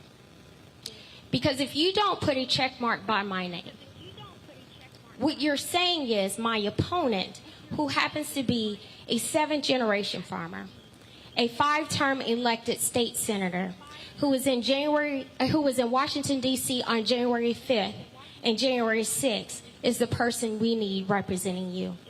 What you're also saying is that this senator who supported Texas' lawsuit against our election results, you're saying that you're okay with them taking away your voting power. And what you're also saying is that this senator who used a black farmer, who partnered with a black farmer to abuse government grants and then left this man penniless, what you're saying is he's better, he's who you want representing you. So it's more than about showing up to vote. It is about the next 4 years, the generation after you, the generation after them. So make a plan to vote. Please vote early. Election day starts, in my opinion, October 17th. And if you have trouble getting there, then make sure that November 8th is the absolute day that you get in line. Thank you. Thanks a bunch. All right, folks. Let's now talk about. I want to go to an issue. It's been talked about in the state, around the country. I got 4 brothers sitting up here, so let's go right to it.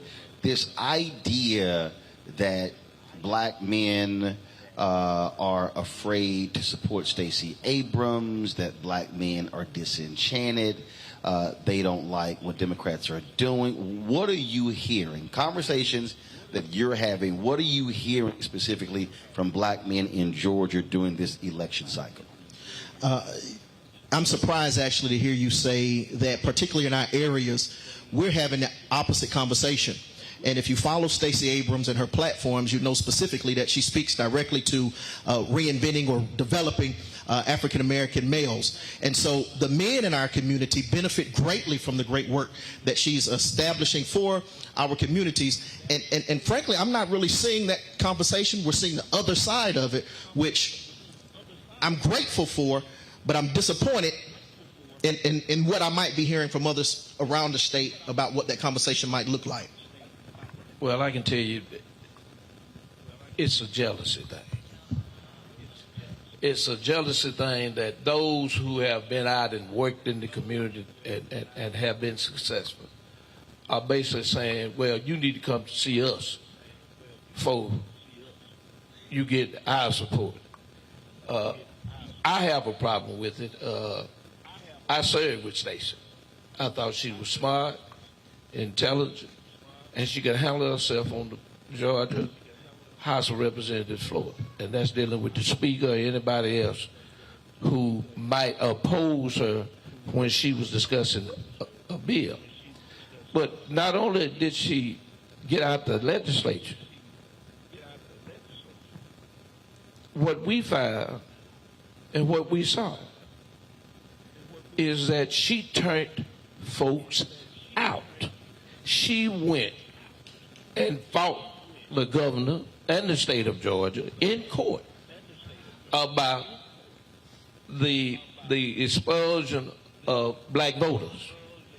Exact idea is what they call it. In other words, that your signature don't look like it looked 20 years ago. Or your name might be David Lucas and they had David E. And when they sent it back to you, they never would tell you what the problem was. All you had to do, if they told you what the problem was, all you had to do was say your name was David Lucas and not David E. Lucas. And so those kind of things happen to us. And then, of course, I've had some conversations with some men who talk about the Bible and talk about the man is the head of the household. And I can't let no woman be head of me. I say, well, you say you got a wife. When things happen, who got your back? When you go to work and the kids are sick, who see about the kid? And then and they might have a woman who's a boss at work. They ain't gonna quit their job. No. And so I say I call it Negroid jealousology is what I call it. And that's a new word, but it's jealousy. Black women have been the backbone of this country. They would fight when the husband couldn't fight. And they worked in all our campaigns. They put the schedules together. They do the phone banking. They make sure the robocall, you get the robocall done, and then they turn around and take the checkbook and pay for it. Make sure the bill is paid. You know, because one thing about these companies, if you can't pay for it, they're not going to do it on credit. And so she has exemplified a person who cares about a community. And she's talked about health care. And she's taken the conversation to another level because now, we just had a hospital in Atlanta closed, Wellstock. And this governor decided that he would put $130 million to see about the beds going over to Grady. Well, rural Georgia is altogether different. They don't have big corporations that can help fund these hospitals.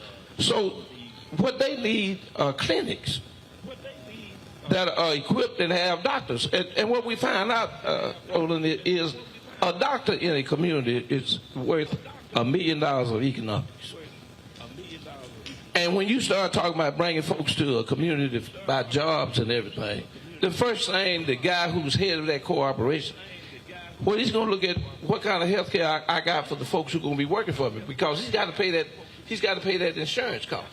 And if you don't have medical help within that community, his cost is going to be higher. So economics is a very good part of that. And you know, one of the things Senator Warnock did, I'm a diabetic. I take insulin.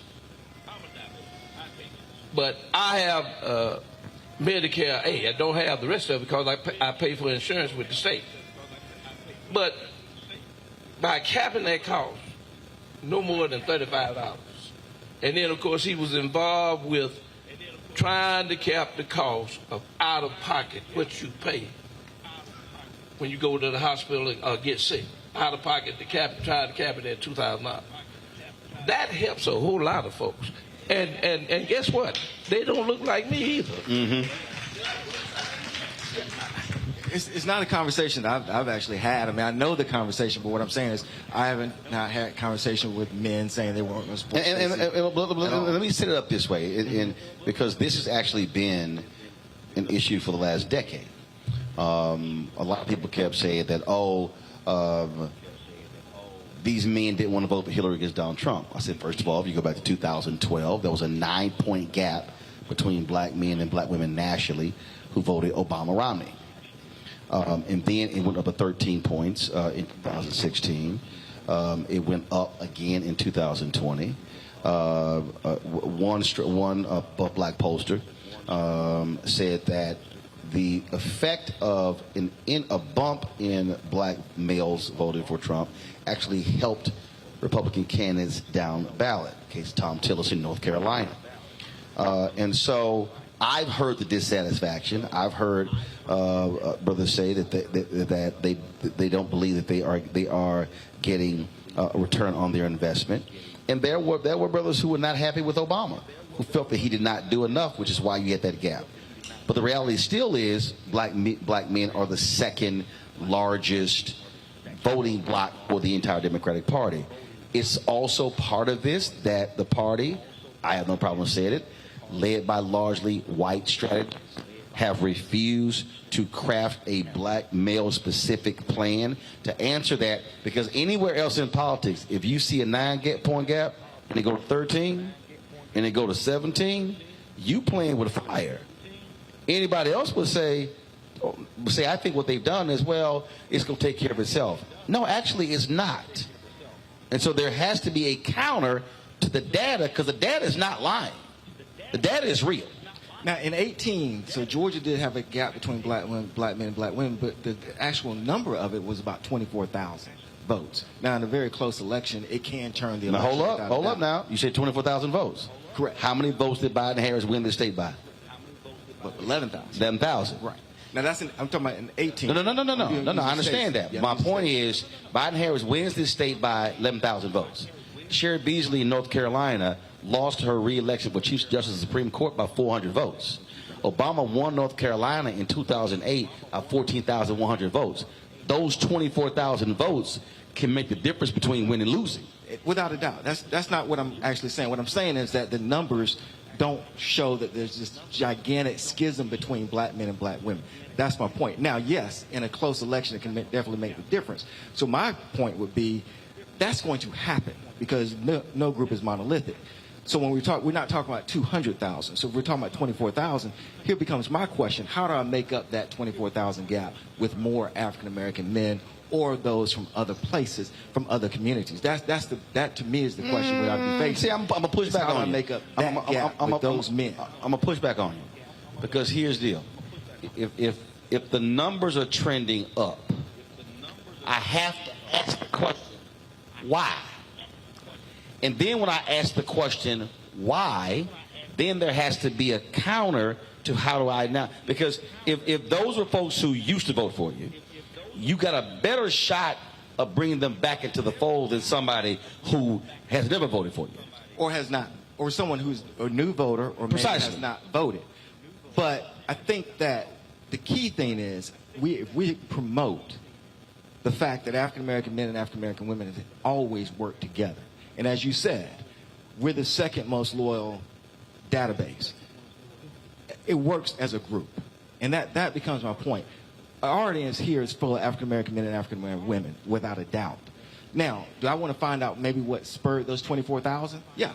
But men, historically, beyond race, are a little bit more conservative anyway.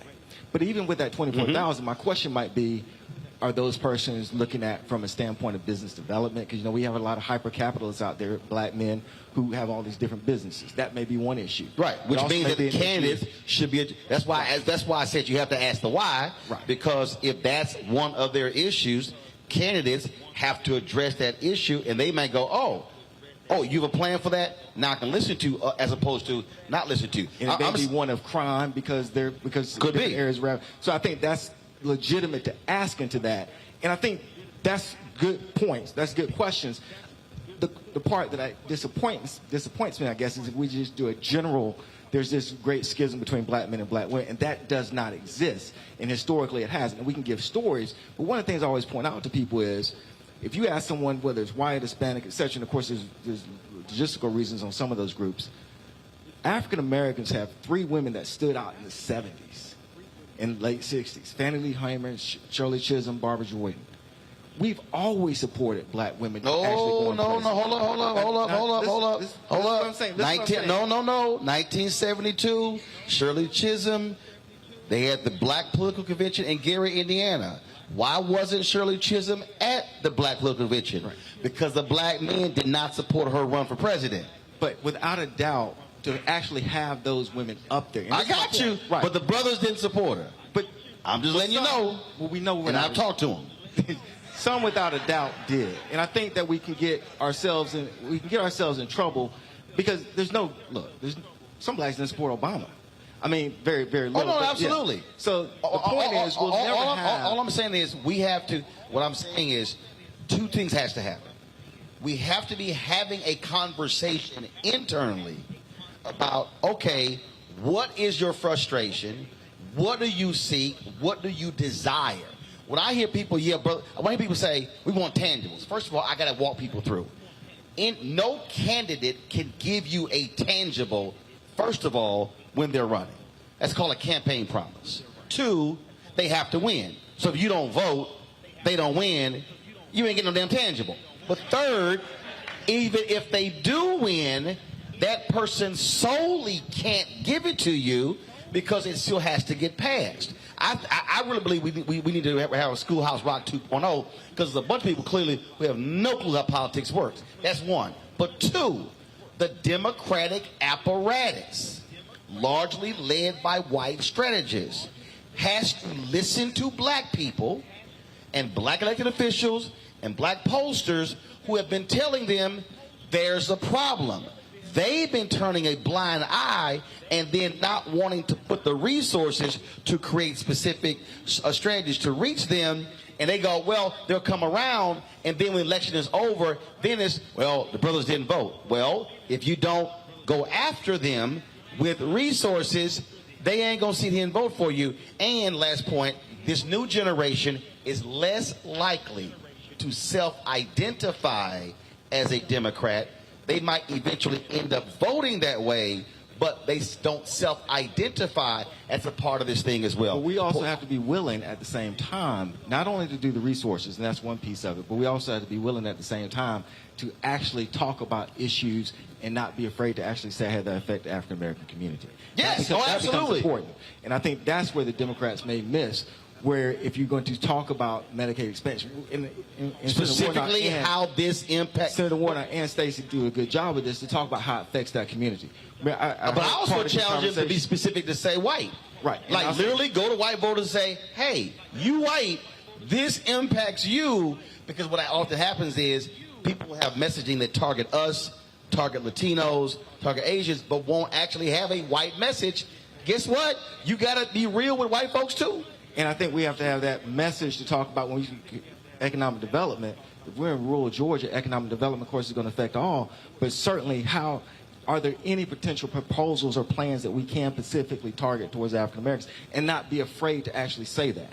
That, I think, is also going to reach a lot of persons, too. And that's one of the key things that we're usually afraid of doing is we say, well, we can't do that openly because then we won't get elected. And that's not necessarily been my experience. I've been elected to office twice now, senator, and also as a solicitor. A solicitor is a prosecutor. And as a prosecutor, I talked about progressive prosecution. And now you see more people doing that. Yep. My experience really has been that if you're open and honest and say what you're going to do to really try to help folks, they are going to go to the polls to actually put you in. We allow our politicians many times off the hook when they say, well, I can't really get into how it will affect the African-American community, but once I get in there, I can do this. It doesn't work that way. If they're not doing the promise now, they won't do it later. And even though when you look at the actual data, again, we break our health data down by race. We break our economic down by race. I mean, it's just stop trying to run from it. You know, it is what it is. And to the focus, of my book, look, by 2043, this nation is going to be a nation majority people of color. Look, the average white annual death rate in about 12 states is higher than the annual white birth rate. It's called data. You're not going backwards. You can yell, "Make America Great Again" all day if you want to. You can wear red hat, blue hat, yellow hat. We ain't going back to the 1950s. It's just simply not happening. But I do want to shift this because I do want to get waiting on us here. I do want to know, how is the immigration debate playing out in conversations you're hearing with people? Because that's also one where Republicans are making inroads, because you do have, even though 10% of the black population in the United States are black immigrants, that is a potent issue, because you have a lot of African Americans, especially brothers, who say, man, they are taking our jobs. They are, in many ways, they're sounding like white men. But again, when people even say that, they're taking our jobs, I'm sitting there going, yeah, but do you want to do a lot of those jobs? It's a whole different separate conversation. But the issue of immigration is a potent issue that works with a certain segment of our community, black men and black women. What are you hearing? How's the conversation going? How's that playing out here? Go ahead. Well, I haven't heard that much about immigration amongst people that I talk to, but you're right about that, because some of the men, white and black, especially at my job, and I work at over in Savannah at International Paper, and they tell me, they say, well, man, you know, we are watching news out there on our break and things like that, and I had one black guy tell me, he was like, man, if Biden don't do something about that border, I'm not going to have no job too long. And I said, what you mean by that, man? I said, you got a job now? I said, no, man, because they're cheap. You don't got to pay them anything. They're cheap labor. And he like, yeah, but you don't have, he need to cut me off. He said, man, Biden need to build a wall. He need to do something. He needs to do something about these people coming in. And see, me, I told him, I said, look, I hear what you're saying. And in my opinion, a wall's not going to solve the problem. Because they're going to find a way to get in, whether through a tunnel underground or smuggle through an 18-wheeler. So what he didn't say how elected officials holding companies accountable. See, that is the real thing about this immigration debate that nobody wants to talk about, and the Chamber of Commerce don't want to talk about it. They don't, because the reality is, when you talk about this notion of cheap labor, who hires cheap labor? And if we really want to be honest, with ourselves, how many people who have been looking for somebody to either cut their grass or fix their roof were like, let me go look for cheap labor? See, and so it's the folk who are hiring individuals. See, I love it in this country where we talk about, hey, man, we want high-paying jobs, but then we also want cheap pair of jeans. See, and so I think that's an issue we have to confront. But this is a potent issue because it is an economic one, and a person is saying, that guy is saying, I fear I'm losing my job, and that's a real thing. Go ahead. You know, the problem about immigration is this: we don't do what we used to do. We don't pick peaches, cotton, and the vegetables that come out the fields. Those folks come in. The reason I talk about it, for 10 years I was in the bus business. I had a contract with the North Carolina Farmers Association. I used to go to Laredo, Texas. They have an agent down there. They got the green card and everything, and I used to bring them back to the United States. And all about the coast of Virginia, North Carolina, and they worked. If they didn't have them, they couldn't get the crop out the field. You know, but the other thing, Roland, that has hurt us, and I see it all the time with our young folks, it's about education. I've always talked about education and the ballot.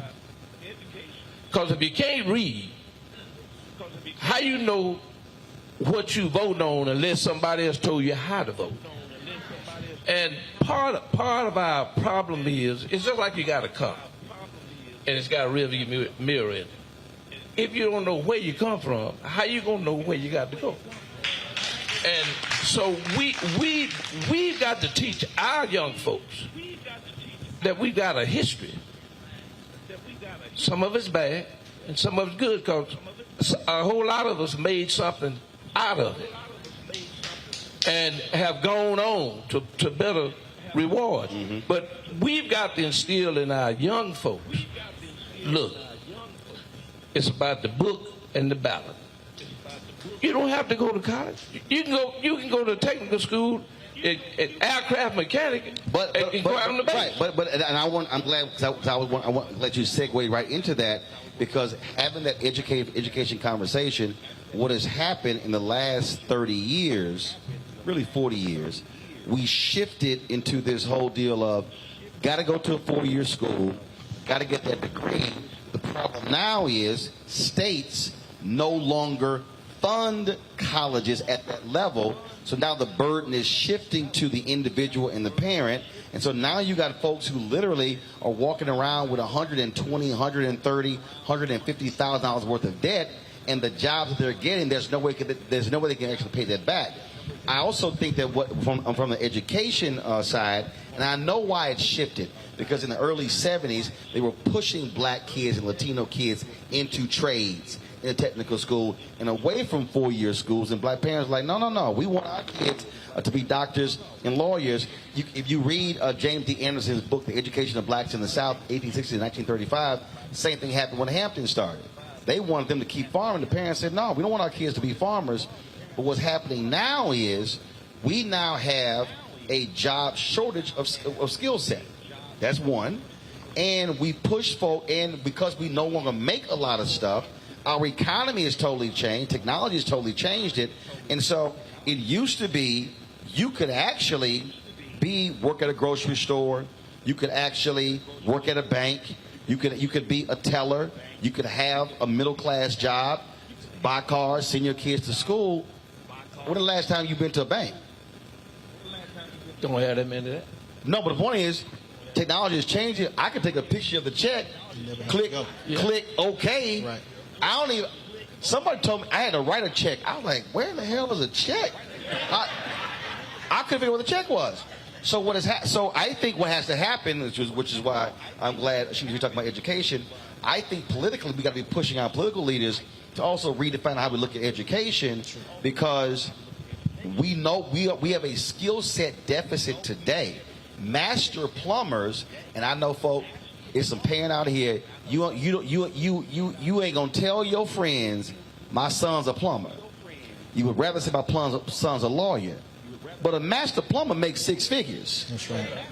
So I think there also has to be a change of our view of the future jobs in terms of also education and how we're developing them and the resources going towards that. Go ahead. Mr. Martin, one of the things... Mr. Martin, my daddy, I'm Roland. Oh. Roland, one of the things I ran for Board of Education here locally in Emmanuel County, and part of my platform was to make sure that our students were workforce ready. We've got so many students that are graduating from high school. They're not going to the military. They're not going to college. But where are they going? Well, we've got a growing gang population in our city, in our county. And because we're not preparing these kids for a workforce so that they're prepared, when they graduate, okay, I'm not going anywhere, but I can get this job here making $30, $40 an hour, but we're not preparing them for it. Here's the second part to that, though. They responded to me, many folks, and said, well, we do have a program in the county where folks can go and learn about different trades and have opportunities. Well, we have the information, but we don't have the access. So the issue is, while we may know that it's available, it's not ready accessible to the children that look like myself and you. So what we have to do then is to, as we work on our workforce readiness platform, hey, we're getting all these kids ready, we're getting them ready for what they're going to see. We have to also give them access to the same opportunities that others are afforded. Are the candidates, though, are you hearing them talk about that? Are you hearing it?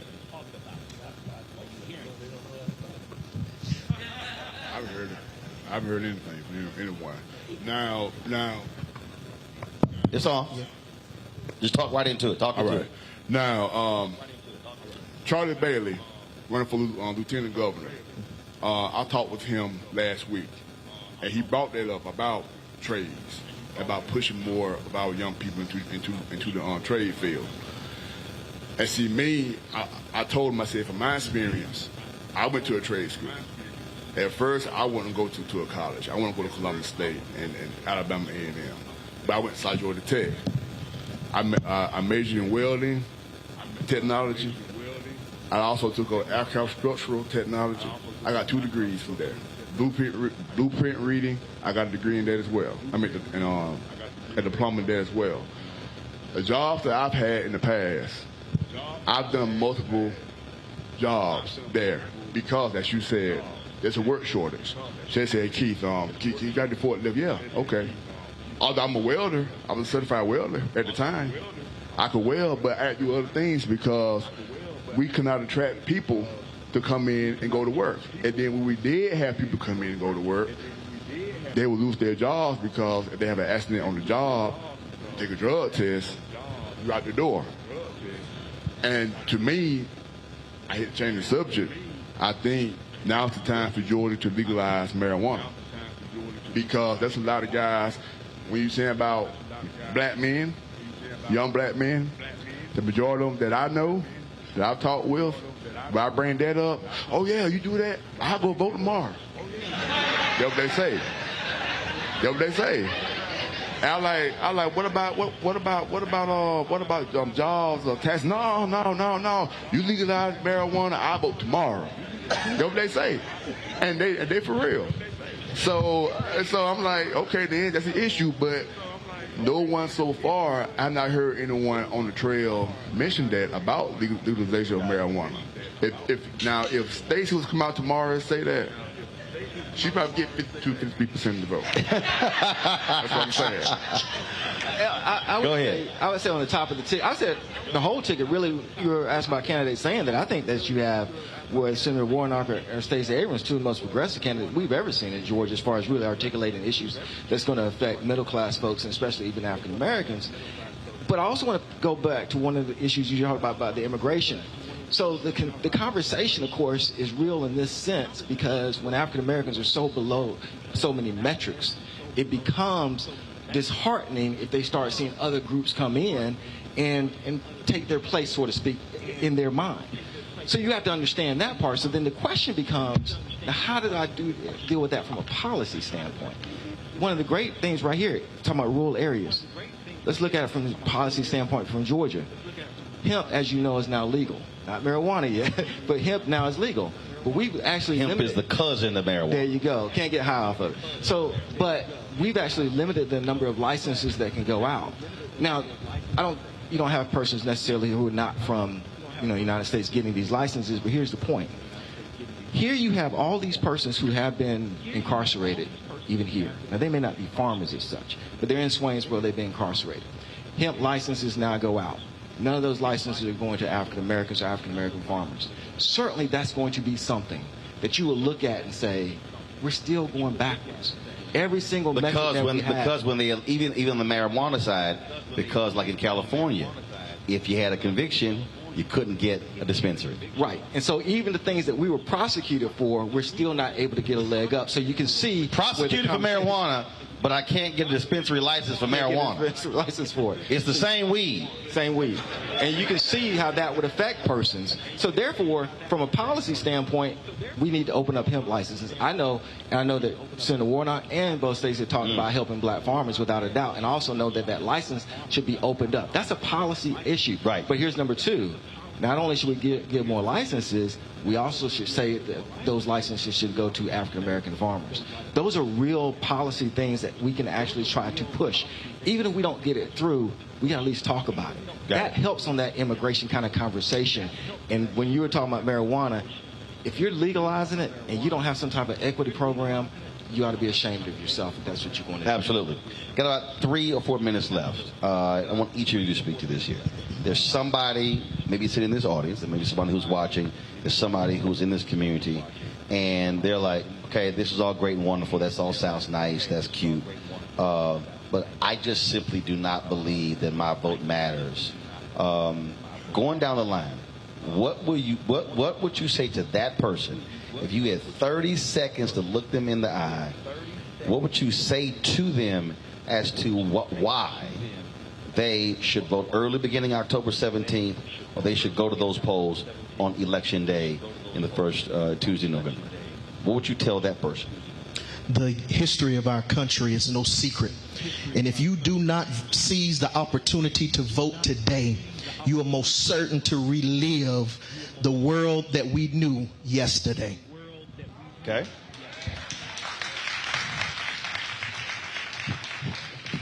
It's hard to tell them, Roland, but if you don't vote, you don't count.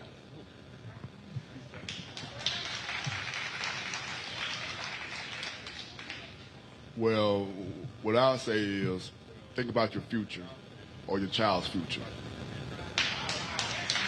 Because I got a 2-year-old, I got a 13-year-old out there in the audience. What happened in November is going to affect them 4 or 8 or 12 years down the road. Mm-hmm. Don't never say your vote doesn't count. Because I'm going to tell you right now, because a lot of people out here who don't vote, and then when things don't go their way, then they're complaining all the time. Well, they ain't doing nothing for me. What did you vote? No, I didn't vote. So that's what I tell them. Get out and vote. Your vote matters. Absolutely. If persons didn't think the vote mattered, then Georgia wouldn't be creating bills like SB 202 to make sure you don't have the opportunity to vote. And secondly, when you talk about something that happened today with President Biden pardoning persons on marijuana, whether it's talking about school debt, that came about from voting. Some of the negative that we talked about today, the lack of Medicaid expansion, that lack of it comes about through voting. So your vote actually does matter. So you see it from a positive standpoint, you see it immediately from a negative standpoint. Absolutely is there, the connections are there. How your vote does matter. So I would say this here. If you tell somebody about our history, they're not listening. They're not. I think you have to ask that person, what's the one thing you care about? Doesn't matter what the issue is. And then you have to connect that one thing they care about to the people who can actually change it. So what happens, so we literally have to do voter education. I can't tell you how many people I deal with in my business every single day who literally think that stuff just happens and this has no bearing on it. 2016, I had a young woman from North Carolina call my radio show, and she said, I don't like Hillary Clinton. I can't stand Trump. I'm just going to focus on my state issues. So she's an activist. I then asked her, all right, what are the 3 things you're working on? She told me. All 3 things she said also were connected to who was president, and then who was the U.S. Senator, and then who was member. So she thought that these were just isolated state issues, not realizing that was a direct bearing on who's in the White House, who's in Congress. And so we actually have to do that. We actually have to take the time to walk folk through. And then after we do that, we also have to then ensure that if they do register, how do they get to the polls? And so a lot of times we expend so much energy on talking to people about voting, but then we're not making sure they're registered. Then after they're registered, then making sure they actually vote. Last point I'll make is this here. Your mission should be, however your vote works here, whatever your precinct is, those are public numbers. You could go look up how many people voted in this precinct, how many people voted in this location in the last election. It'll show you how many people in the area are registered. So if you see that 122 people voted and 1,100 are registered, that's 1,000 people you should be trying to touch, because literally your sole area can change the election. I told you Sherry Beasley, yes, she's running for the United States Senator right now, but she lost by 400 votes. 2020, the Virginia legislature was decided by a coin flip because the candidates tied in the vote. And when they flipped the coin, that's to determine whether Democrats control the legislature or Republicans control the legislature. A coin flip. So imagine the people who never voted. And so we must take that time. That's why on my show, we try to teach as much as we can, walking people through what public policy is, how it's being impacted. And so take the time. Don't get frustrated with somebody, because the reality is not everybody lives and breathes this stuff.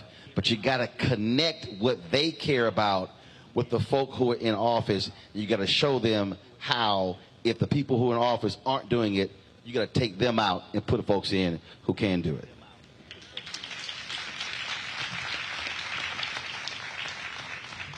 Thank you so much for coming to Swainsboro, Georgia. When they first told me about it, I said, Roland Martin's going to be in Swainsboro? Really? In person?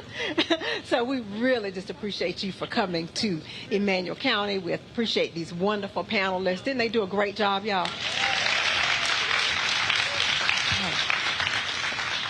I've got one piece of housekeeping that I need to take care of. I understand that there are at least 2 elected officials in the audience that we want to ask to stand and be recognized. I believe they are Mr. John Parker, who is on the Swainsboro City Council. And we have Mayor Pro Tem Bobby Collins, who is also with Swainsboro City Council. Thank you all. Thank you all for your role in making Swainsboro what it is and what you hope it to be in the future. There are 2 more people I need to introduce. This will be my last time at the mic, but I need to introduce Ms. Barbara Carlisle. I understand that she's going to give us a little entertainment before we close. And as well, we will have a closing prayer by Dr. Merrill Bell. Thank you all so much for allowing me to come to Swainsboro today.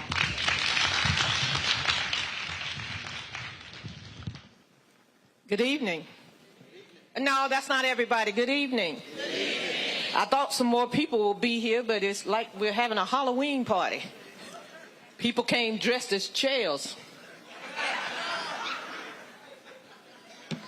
What y'all needed to do was to get on y'all phones, go to Facebook, go to TikTok, go to wherever you had to go and tell people that right now in Swainsboro, Georgia, they're giving out the PPP loan. I bet the line will be from here to Walmart. And I don't mean the one here in Swainsboro, I mean the one in Statesboro. And y'all know that's what the people wanted to do. If we were talking about the PPP loan, people would be here. You know, because anybody that thought they had a business, they came out. People selling eyelashes. Done got a LLC. LLC stand for look like cash. $20,000 and you selling eyelashes. It's crazy. But if I had to tell you something today, the one thing that I want you to do is go back and tell somebody that knows somebody that got a car or a truck or a SUV that can take people to the polls and let them vote. I must admit, I'm 64 years old, and politics didn't matter to me the first 30, 40 years of my life. Okay, I'm going to be honest, the first 55 years of my life. But then I started to see that we were losing out on a lot of things down here in Emmanuel County. I had moved to New York, and I came back, and I went back again, and then COVID said, come back and sit down for a little while. So I came back, and I sat down for a little while, and I didn't like what I saw. So it's up to us to get out and push this. Let people know your vote will count. It will count. Do what you got to do. You know, you got to get out there and just do the groundwork. And the elected officials will hopefully do what they need to do to get us out of this rut, because that's exactly what we are in. We are in a rut. So don't worry about the PPP loans. Don't worry about the little girl selling eyelashes. Don't worry about anything. Just worry about the fact that we can come up if you're willing to come up. Thank you.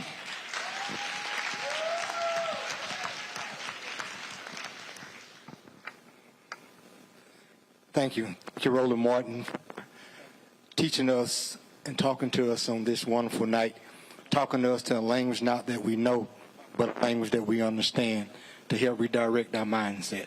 Thank you. Give him a hand clap, y'all.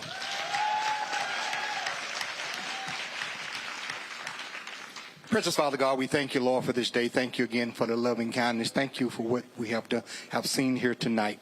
We ask you to continue to bless this man as he go forth, telling us and teaching us about the way we need and learn how to do things. Lord, we ask you to cover him as he go, guide him and be a lamp unto his feet. But most of all, bless everyone that's on the sound of my voice. We thank you in advance of what you was about to do, and we claim victory in Jesus' name. Amen, amen, and amen. All right, to all the folks who are watching, thanks a bunch. We'll see y'all tomorrow from Houston, Texas, where we'll be with Black Voters Matter from the campus of Texas Southern University. So H-Town, y'all show up and show out, and I'll be happy to be going back to 3rd Ward because you know my high school, Jack Yates, is right across the street. Don't forget, download the Black Star Network app, Apple phone, Android phone, Apple TV, Android TV, Roku, Amazon Fire TV, Xbox One, Samsung Smart TV. Support us in what we do by joining our Bring the Funk fan club. Checking money orders to P.O. Box 57196, Washington, D.C. 20037-0196. Of course, Cash App is $RM Unfiltered. PayPal R Martin Unfiltered. Venmo is RM Unfiltered. Zelle is Roland at RolandSMartin.com. Roland at RolandMartinUnfiltered.com. Thanks to the folks here in Swainsboro. Thank you so very much. Thank you to the War Night campaign. And y'all know how we always end the show. I'll see y'all tomorrow. Holla!